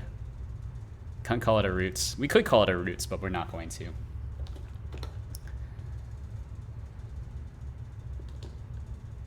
I guess we'll just call it a drawable. Class drawable extends node 2D. That's fine. I think that makes sense. So we'll have a drawable, and so instead of creating a bunch of sprites, right, we will just assign a texture, or all of these textures that we generate here. So the nose textures, blah, blah, we can assign them. What was I looking at? I guess I don't need this anymore.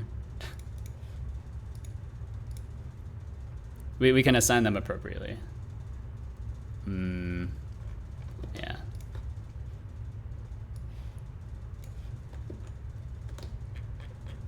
So let me see. Construct sprites, don't really need that anymore. Now I just need to do this. So drawable. This will almost certainly be better off as some sort of native code. So C++ or Rust or what have you.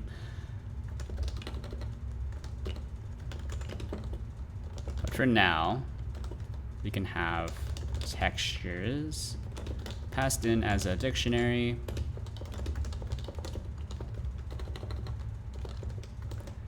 You know, Godot 4 is removing node-based. You mean visual scripting? So they still have visual or node-based coding for shaders, right? So you still have visual shaders, but it's just like visual scripting, which is being taken out because no one used it. No one used it, and then the people who were using it just didn't provide any feedback. So it's kind of like and then because of that, it never got any enhancements, and thus people who were using it stop using visual scripting. So it's kind of a death spiral at that point.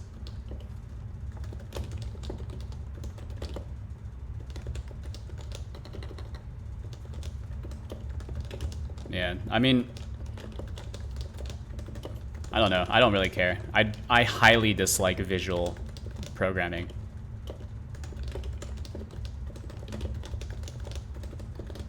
Right? Because if you've ever used visual programming, right? Like visual coding, like Scratch or whatever, or even like Salesforce, you know that it can get really bad. Right?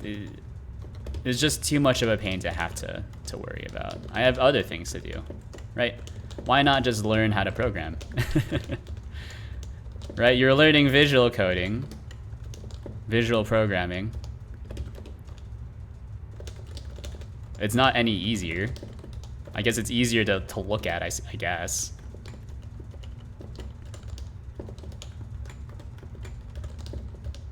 But if you want to get any good at it, you have to invest time, which is the same with regular programming. It kind of went the way of, what is that? I don't know what up BGE is. Is that like an updog or a Ligma? Used for Arduino. The only programming I've done for Arduinos was just C code. I don't know. Does Arduino have visual programming? I wouldn't be surprised. Visual programming, Arduino. Spark, is it SparkFun? Oh, it's one of these. I know this one. Yeah. So if you've ever used any of these things, like you should know that this turns into absolute garbage. Well, once you have anything that's sufficiently complicated, this gets really bad. Right, it's like, oh, like if you just want to turn on a light, yeah, it's easy. Or you want to make a light blink. But if you want more complicated logic, like, okay, we want the servo to move to this position, lock. But then if it receives this signal, return to its original position. It's absolute hell to implement via visual programming.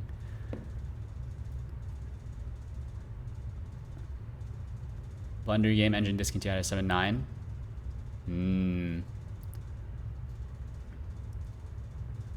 That's what Armory 3D is? Armory 3D is the engine with Blender integration, something like that. Yeah, Armory. So it's basically they're bringing it back, but no, I think if you're looking for sympathy for visual programming, you've come to the wrong place. I think visual programming is really dumb, and I'm totally against it.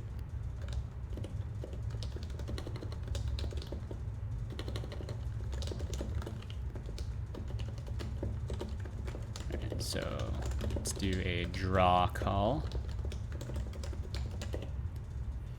Yeah, visual programming is really only for... I don't even know who visual programming is for. People who can't read. But then if you can't read, you'll have bigger problems. Or if you're, like, even if you're dyslexic, you still need to, the programming is not for you, right? Because there is always going to be text. So I think it's better just to, you know, learn. There's another engine. Well, its Armory was started because the Blender game engine was taken out, right? Right, Armory 3D, and if you look at the news articles or whatever, yeah, wasn't Armory 3D started because of the sun setting? Or maybe there's another one.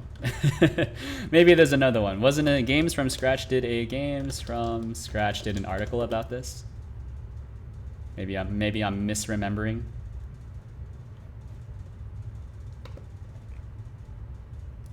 Something like that. Don't know. Maybe it's something different.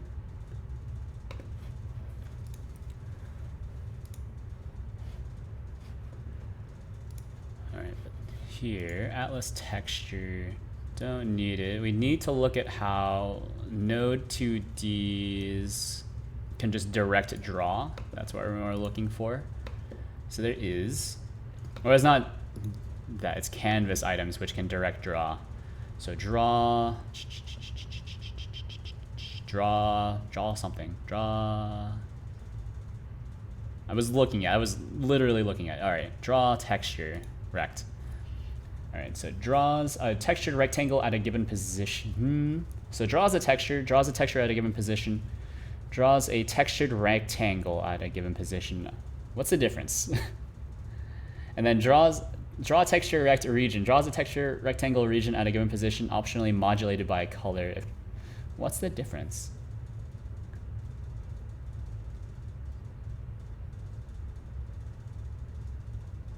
From the source rectangle. Eh? Draw texture rect. Maybe I just need draw texture. So then here it will have to do like draw texture. Hold on. So these have positions. Okay, so we'll need to also have an initial position.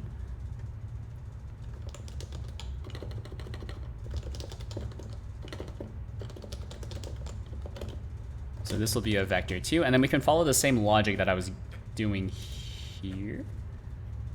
Yeah. So position is equal to initial position, and then we do need to recalculate the draw positions for pretty much all of these. Yeah. I like code in GCO making a game in Godot. Kind of got used to it. Yeah, I mean that's kind of the thing.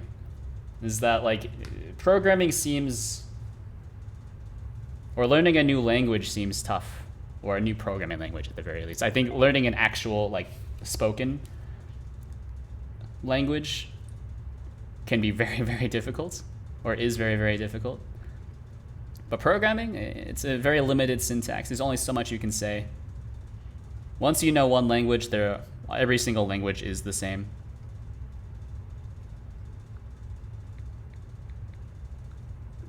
At least that's my opinion on it.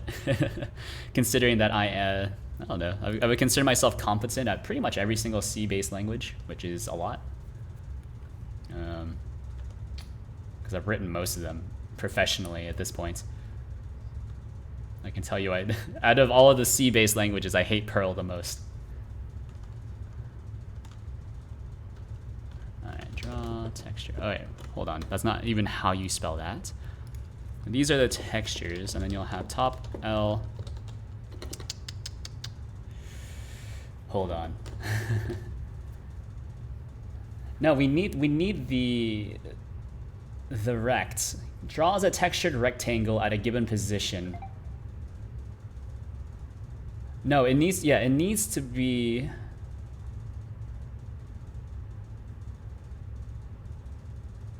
Oh no. Oh no. See, that's the tough part. That's the tough part. That's why this is kind of difficult. Because the reason why I just rendering the textures in this format, that's easy.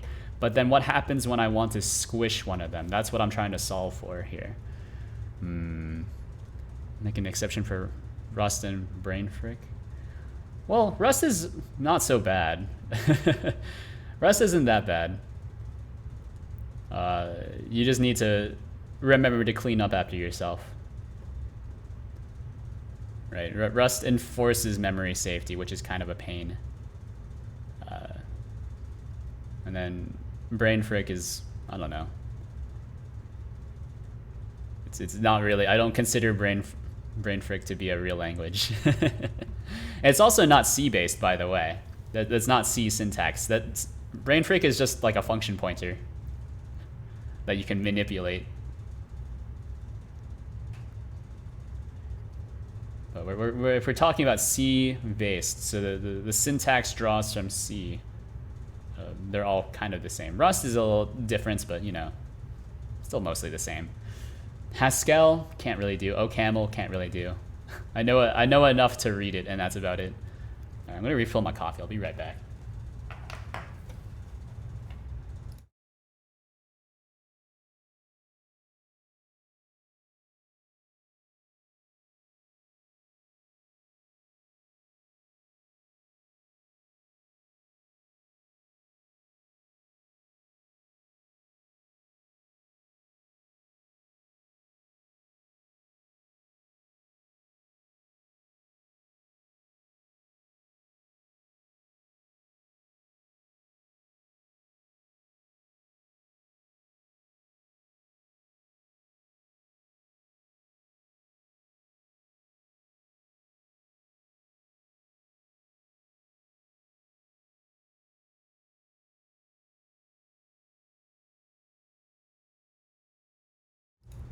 Hello. All right. So,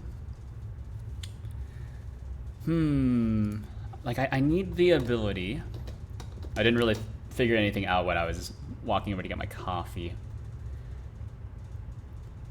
I'm wondering, it's either one of these. I need to tag it at a specific position. And I need to be able to squish it, but that might not be possible. Because I need to be able to stretch it and be able to unstretch it. Maybe this is the wrong approach. This might be the wrong approach. Hold on. So isn't there's another thing I can use here, at least in the Godot terms? God, it might be a lot easier if I were to just do this as a, in Python.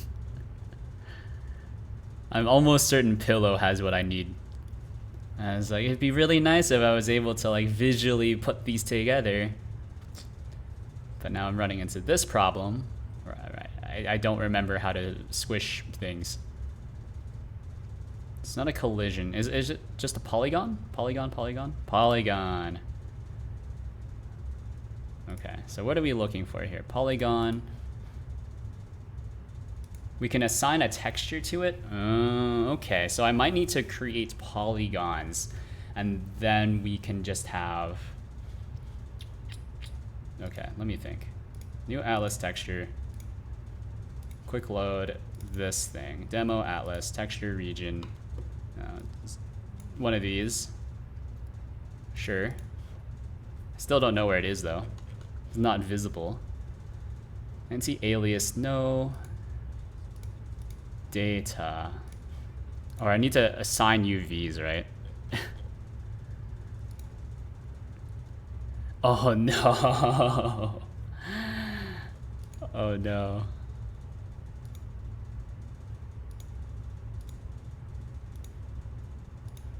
There's your polygon.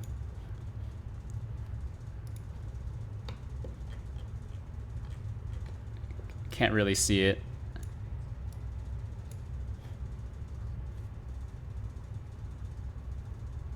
Or I guess this shouldn't be an atlas texture anymore, right? This should just be like a demo atlas. And then after that, we can set the UV properly. So let's kill all of these. Nope. Click, click, click. Click. All right, we'll just do this. How do I get rid of a point? Is that not it? Is that on it? Create internal vertex, no. Remove internal vertex. Create polygon. No, I don't want this.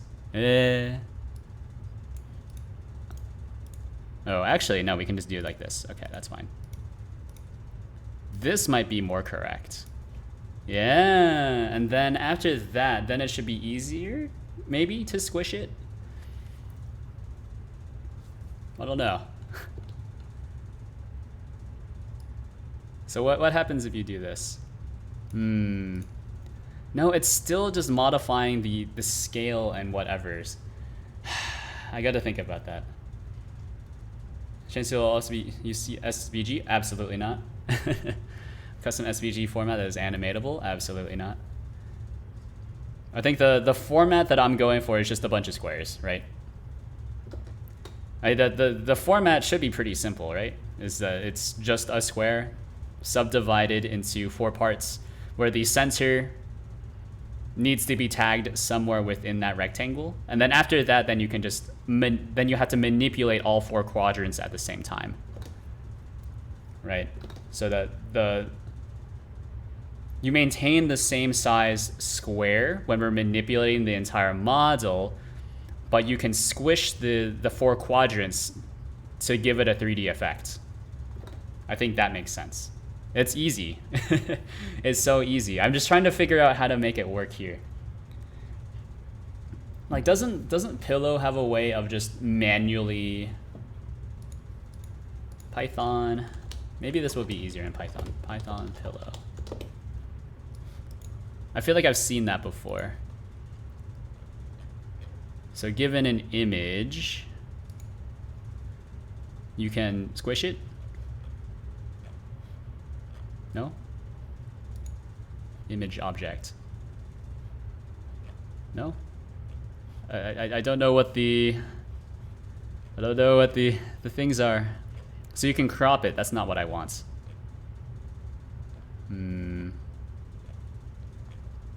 Get bounding box. But okay, I want to set the bounding box. That's what I want to do. Is that possible? Yep. Well, okay. Is there... Okay, so what is it? If you know. I can move this over to Python real quick. It's not super difficult. I mean, maybe. I think that there are things that are easier to do in a visual thing like this. So for example, being able to cut up a texture atlas like this is a lot easier in Godot. Whereas with Pillow, I think I would have to... It might just be easier to separate all of these into different files in Pillow. I don't want to transpose it. No. How do you squish it? Like, I need the bounding box to be smaller. That's all I want. So you can see in Godot what happens is that it actually manipulates the position and the scale. But I'm not... I don't really know how to do that. I don't really know how to do that dynamically, I should say. Like, what's the... Actually, we could just go look at the source for the editor. One of the nice parts. Godot, Godot, Godot. There's this tutorial video on how to make your own Snapchat filter in Python. Maybe try that. But that's not... I don't need to... One, I hate watching tutorial videos. Why? Just give me the write-up. Like, I see the filters and stuff, right? Like, I get how to do the filter and whatnot. I can see crop as well, but that's not really what I want. Oh, is it image morph? It might be image morph, huh? No. That doesn't look like it. CMS, I doubt. Yeah, CMS is like CMOS stuff, which is not what you want. Image filter, probably not. Image grab, could be grab. Copy the contents of the screen. Oh, no. No. Image sequence, image show. I just need to squish it. I want to be able to squish the image. That's all I want. It's so easy. At least in my head, it's easy. But I guess what's going on behind the scenes is actually extremely complicated. Is the code on your Discord? Okay. If you could, if you think that you have the secret sauce, that'd be cool. Is it here? All right. I guess someone has a random question as well, but they'll have to wait. Let me see. Editor. How do they do the squish? That's exactly what I want to do, but I don't know what the... I don't know what the calculation is, other than just doing it completely manually, like going frame by frame and then checking to see that everything is aligned via the bounding box. Because I can get the bounding box, that's no problem. I'd rather not have to do that though.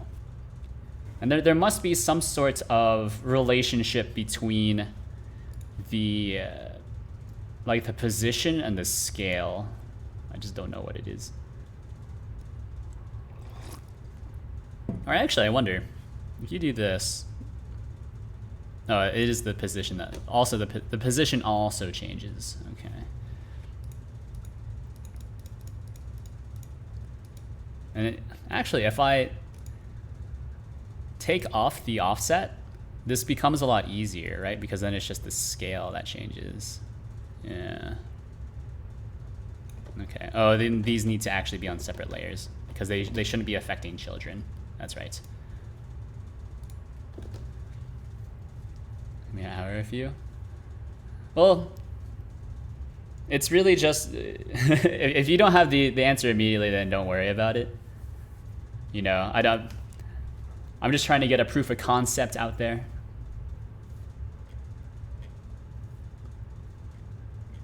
So if I can't do it right now, then it doesn't matter. All right, one of these is what I'm looking for. What is it called? What is it called? What is it? Spatial editor. Yeah, there's the spatial editor. Then what is it? Sprite editor? No? What is this editor called? Is it just like the regular editor? Editor scale? Kind of doubt it, yeah.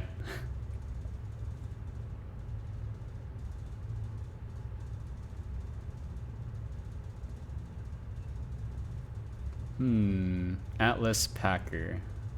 Probably not. Dictionary property edit. I don't know what I'm looking for then.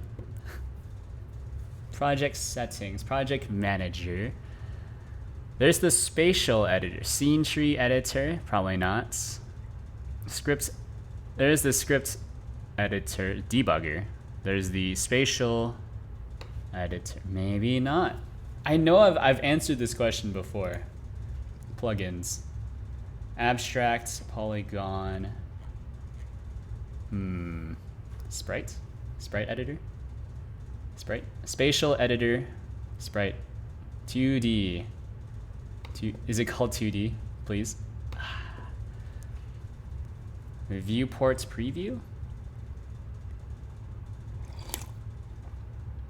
Huh. Theme editor, probably not. Sprite. It might be called Sprite Editor. Sprite Editor plugin, Spatial Editor plugin. Yeah, it might be these. Sprite Editor plugin.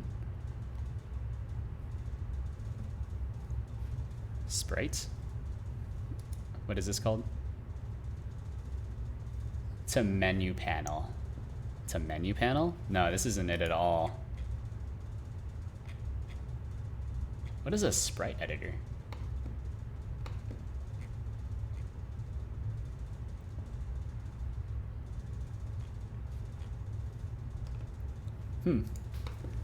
Oh. Is the spatial editor different from the sprite editor?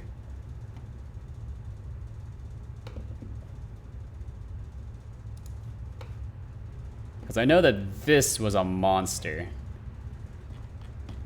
For sure.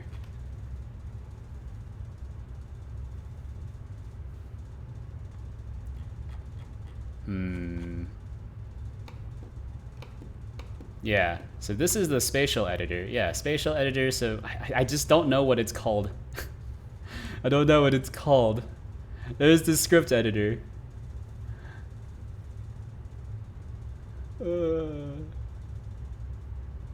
I just want to know. Is it called? It was a canvas item editor. It might be. Oh, it's this. It's this. I see. It's this. I see, because I can hear my CPU spinning up.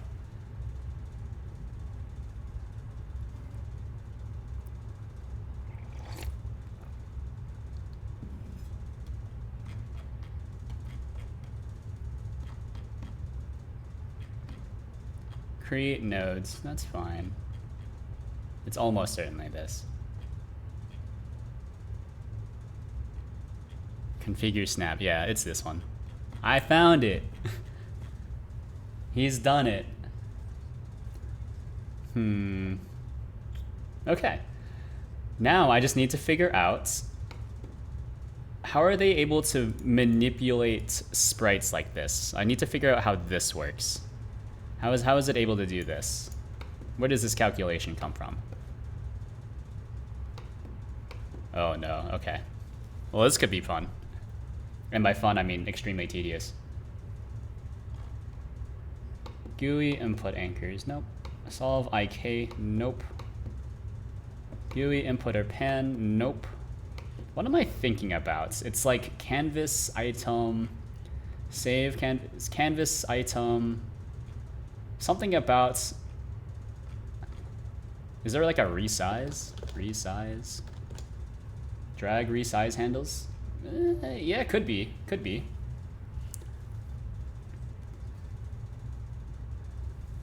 Could be.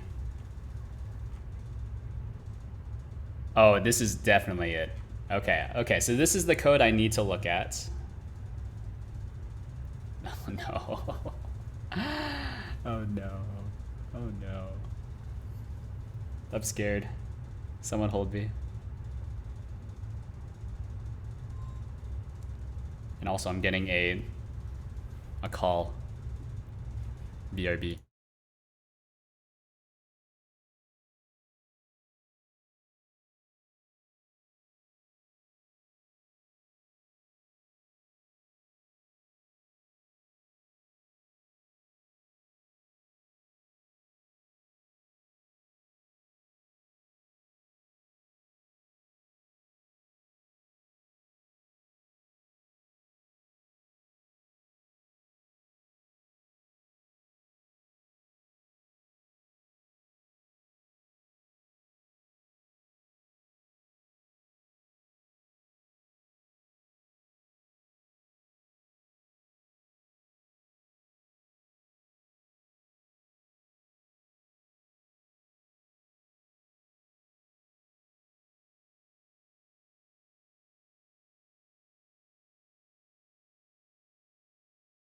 Hello, I'm back. That was my dad was calling me. He wanted me to go to some sort of, like, his friend was having a party and he wanted me to meet their children. I get the feeling, you know, it might just be me that they're it's a hint. Like, we want grandchildren. Absolutely not. I like having money.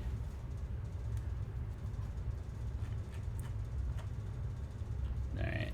Horizontal resize.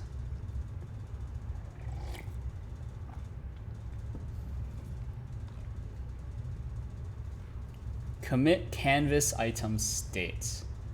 So this could be tough. This could be tough. Although I wonder, what do these scale? Oh, this is the outputs. I see. Yeah, I found it. Okay, cool. That's tough. That's tough. I need this logic, but I need this to run every single frame.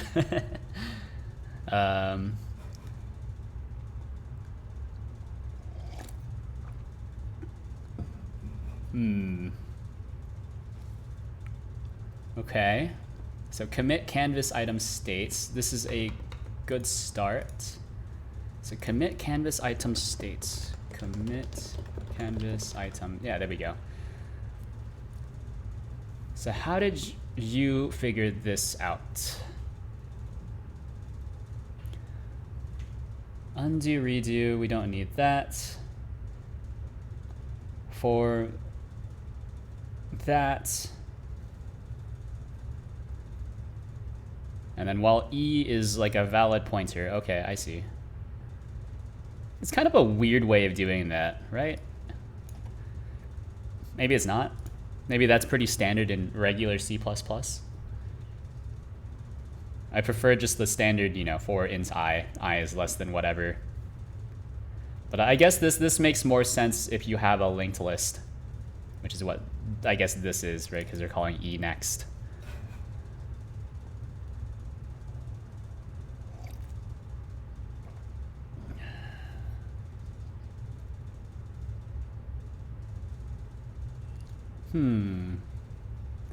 Add do method, sure.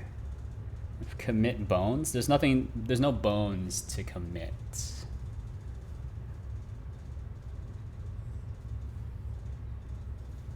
New state. Eh?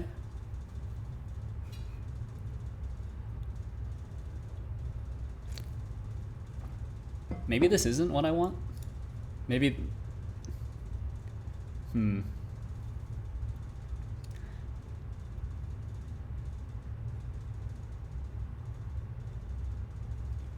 Wait, did it commit the changes already? Is that what happens? Horizontal resize, current begin. Yeah, okay, so that's what I want to know is where are these used? Edit set rect. Okay, edit set rect, that's what we want. The commit I don't really care about. Edit set rect. That's what we want. Okay. Okay. It's not available to me here.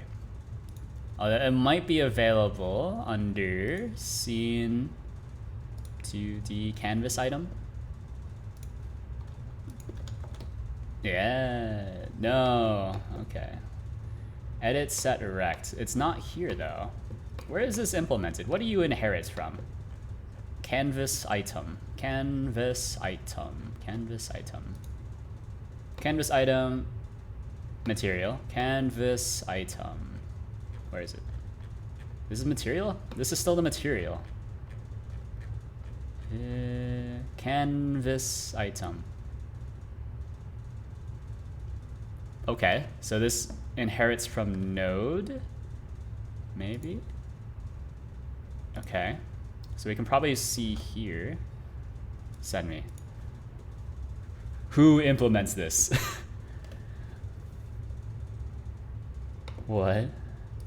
All right, so it's not in node, and it's not in, or maybe it's just on the header? That would be pretty weird. No, it's a virtual void, edit set rect. Or is it that it's like maybe this is a node 2D kind of thing? So it's a virtual function that's only implemented here? Oh, it is, okay. And then that's not exposed to me, which makes sense. That's fine. I can still figure this out. So this is the edit get rect. And then, but how do I update? How do I update? I think I got it.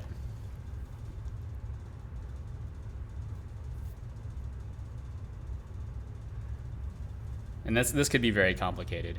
I'm gonna use the restroom because now the coffee has run right through me. I'll be right back.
All right, we're back.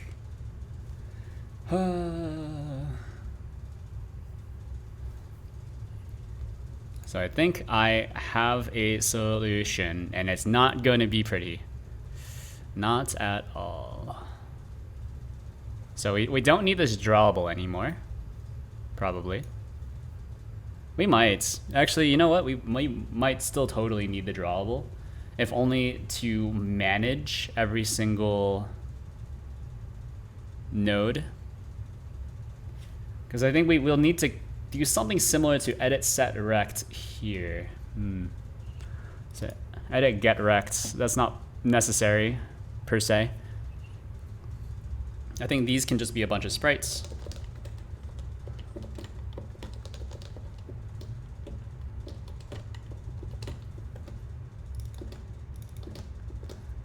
So those aren't really textures, these are just sprites now. So we'll rename it so I don't confuse myself. I think that's the biggest thing about programming is remember, like, do your best to not completely confuse yourself. Because I know for me, I tend to fall victim to that more often than not.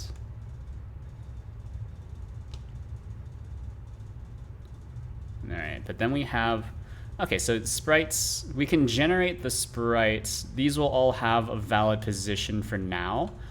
So then we can just do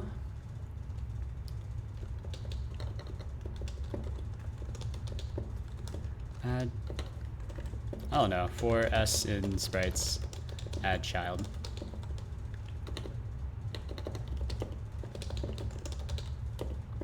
S, okay. Easy enough. I think we don't need to have a custom draw function. We just need to have something here in process that runs as fast as possible. And then vector 2. So we can get your bounding box. Maybe? Actually, can you get a node 2D's bounding box or no? Is there a get rect? There isn't. That's right, because a node 2D is just a... Node 2D is just a point. That's right. It's only sprite that has a rectangle. The sprite's boundary in local coordinates. Yes. Right, so I need to, I don't really care about the, well, the region doesn't matter, right? Well, wait, no, the position,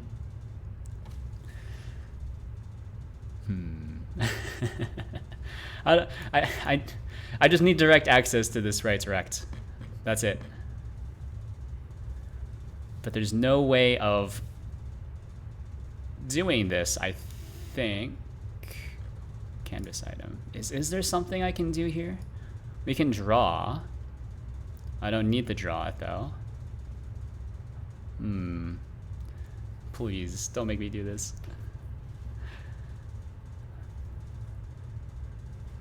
Hit notify transform.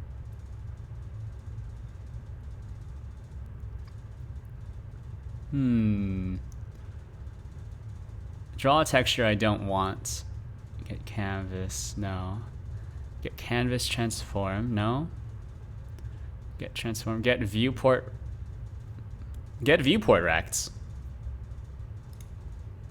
Returns the viewports, no, that's absolutely not. Absolutely not. That's the wrong thing. I closed the wrong thing, by the way. Use parent material, modulate visible. Get viewport rect, get viewport transform, get world 2D. No. Okay. So I'm thinking, well, we might need to do this. So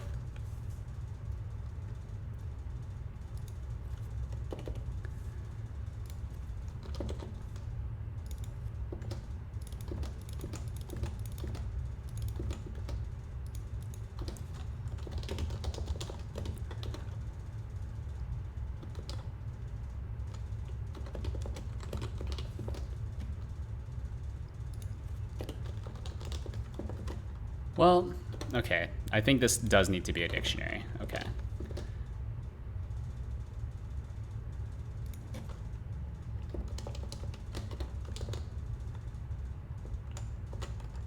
Dot keys. Key sprites key. So add the child and then we'll just register it with ourselves. For now, this is kind of gross. But it'll be good enough to make sense. Okay. And then we do need to have we have the initial position and, well, we can pass this as a rect too, I think, right? So initial rect. So this will be initial rect position. Yeah, okay. And then we can store the width, or is it just called size, right? Bar size, which is some sort of a vector too. That might work. Initial rect size. Yeah. Which means that we can get our rect. And then all of these sprites have their own rectangles as well. That's right. So what are they doing? Size 2, new scale. 0 offset. I don't really know what they're doing here. Okay, let me see. Because we do need to treat the top left, top right, bottom left, bottom right with slightly different calculations, which is why I'm a little confused.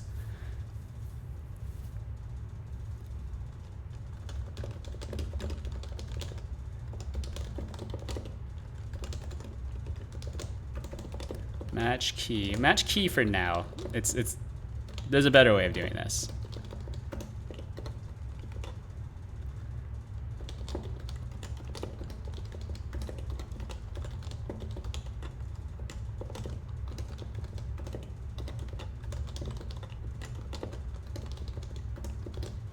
So we have like, I don't know, operation. So var x op. I don't really know what I want these to be. Y op. Maybe just like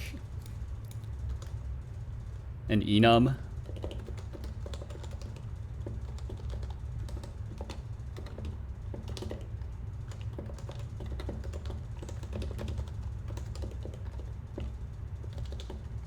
So then add and subtract. Those are the only operations possible. We'll initialize this as none. So if you ever hit none, we know that there's a bug somewhere.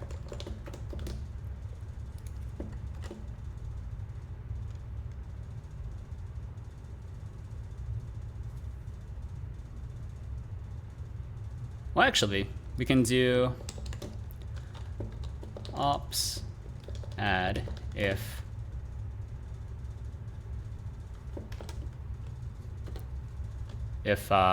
key in top left. Well, actually, this should be top right, bot right, else ops subtract. And then this one is ops add if key in bot right, bot left and bot right. I don't know why I'm being weird about it. Yeah, that will work. It's weird.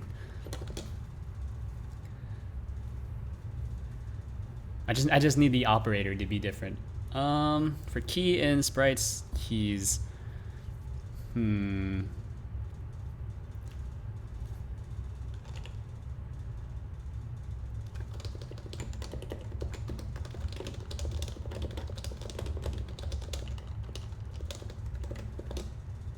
Sprites key. Sorry. Sprite key.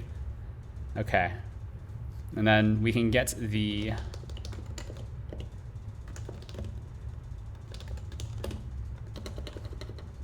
BB, the bounding box, should be sprite get rect, which is basically the bounding box.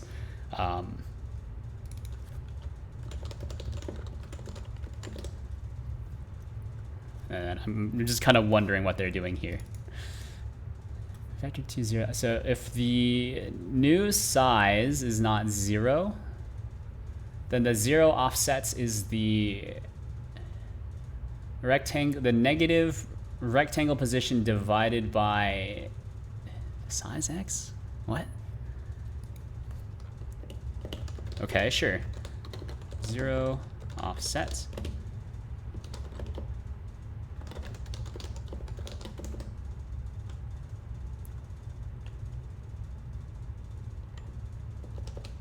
Well, actually, we can do vector 2 and do the same thing here. So it's the negative bounding box.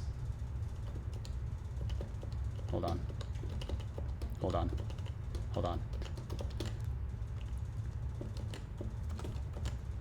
Negative bounding box dot position x divided by bounding box size x.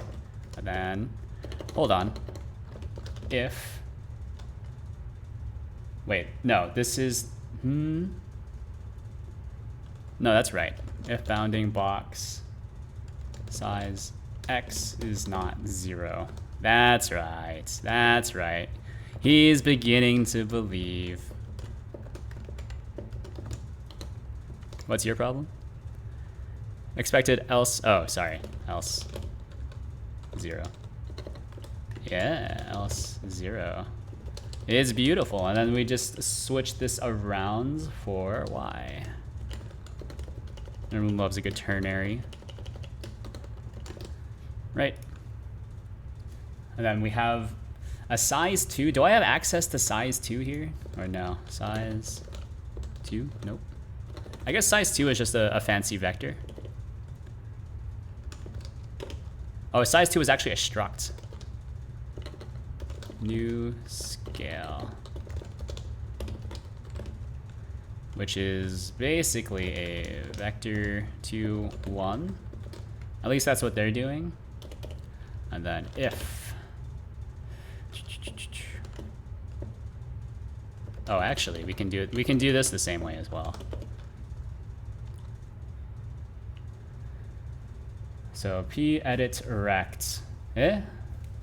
Oh, this is the new size. Okay. This is the new size, which means that this could be a little complicated. Let me think. I gotta think about this. Also, I'll be right back.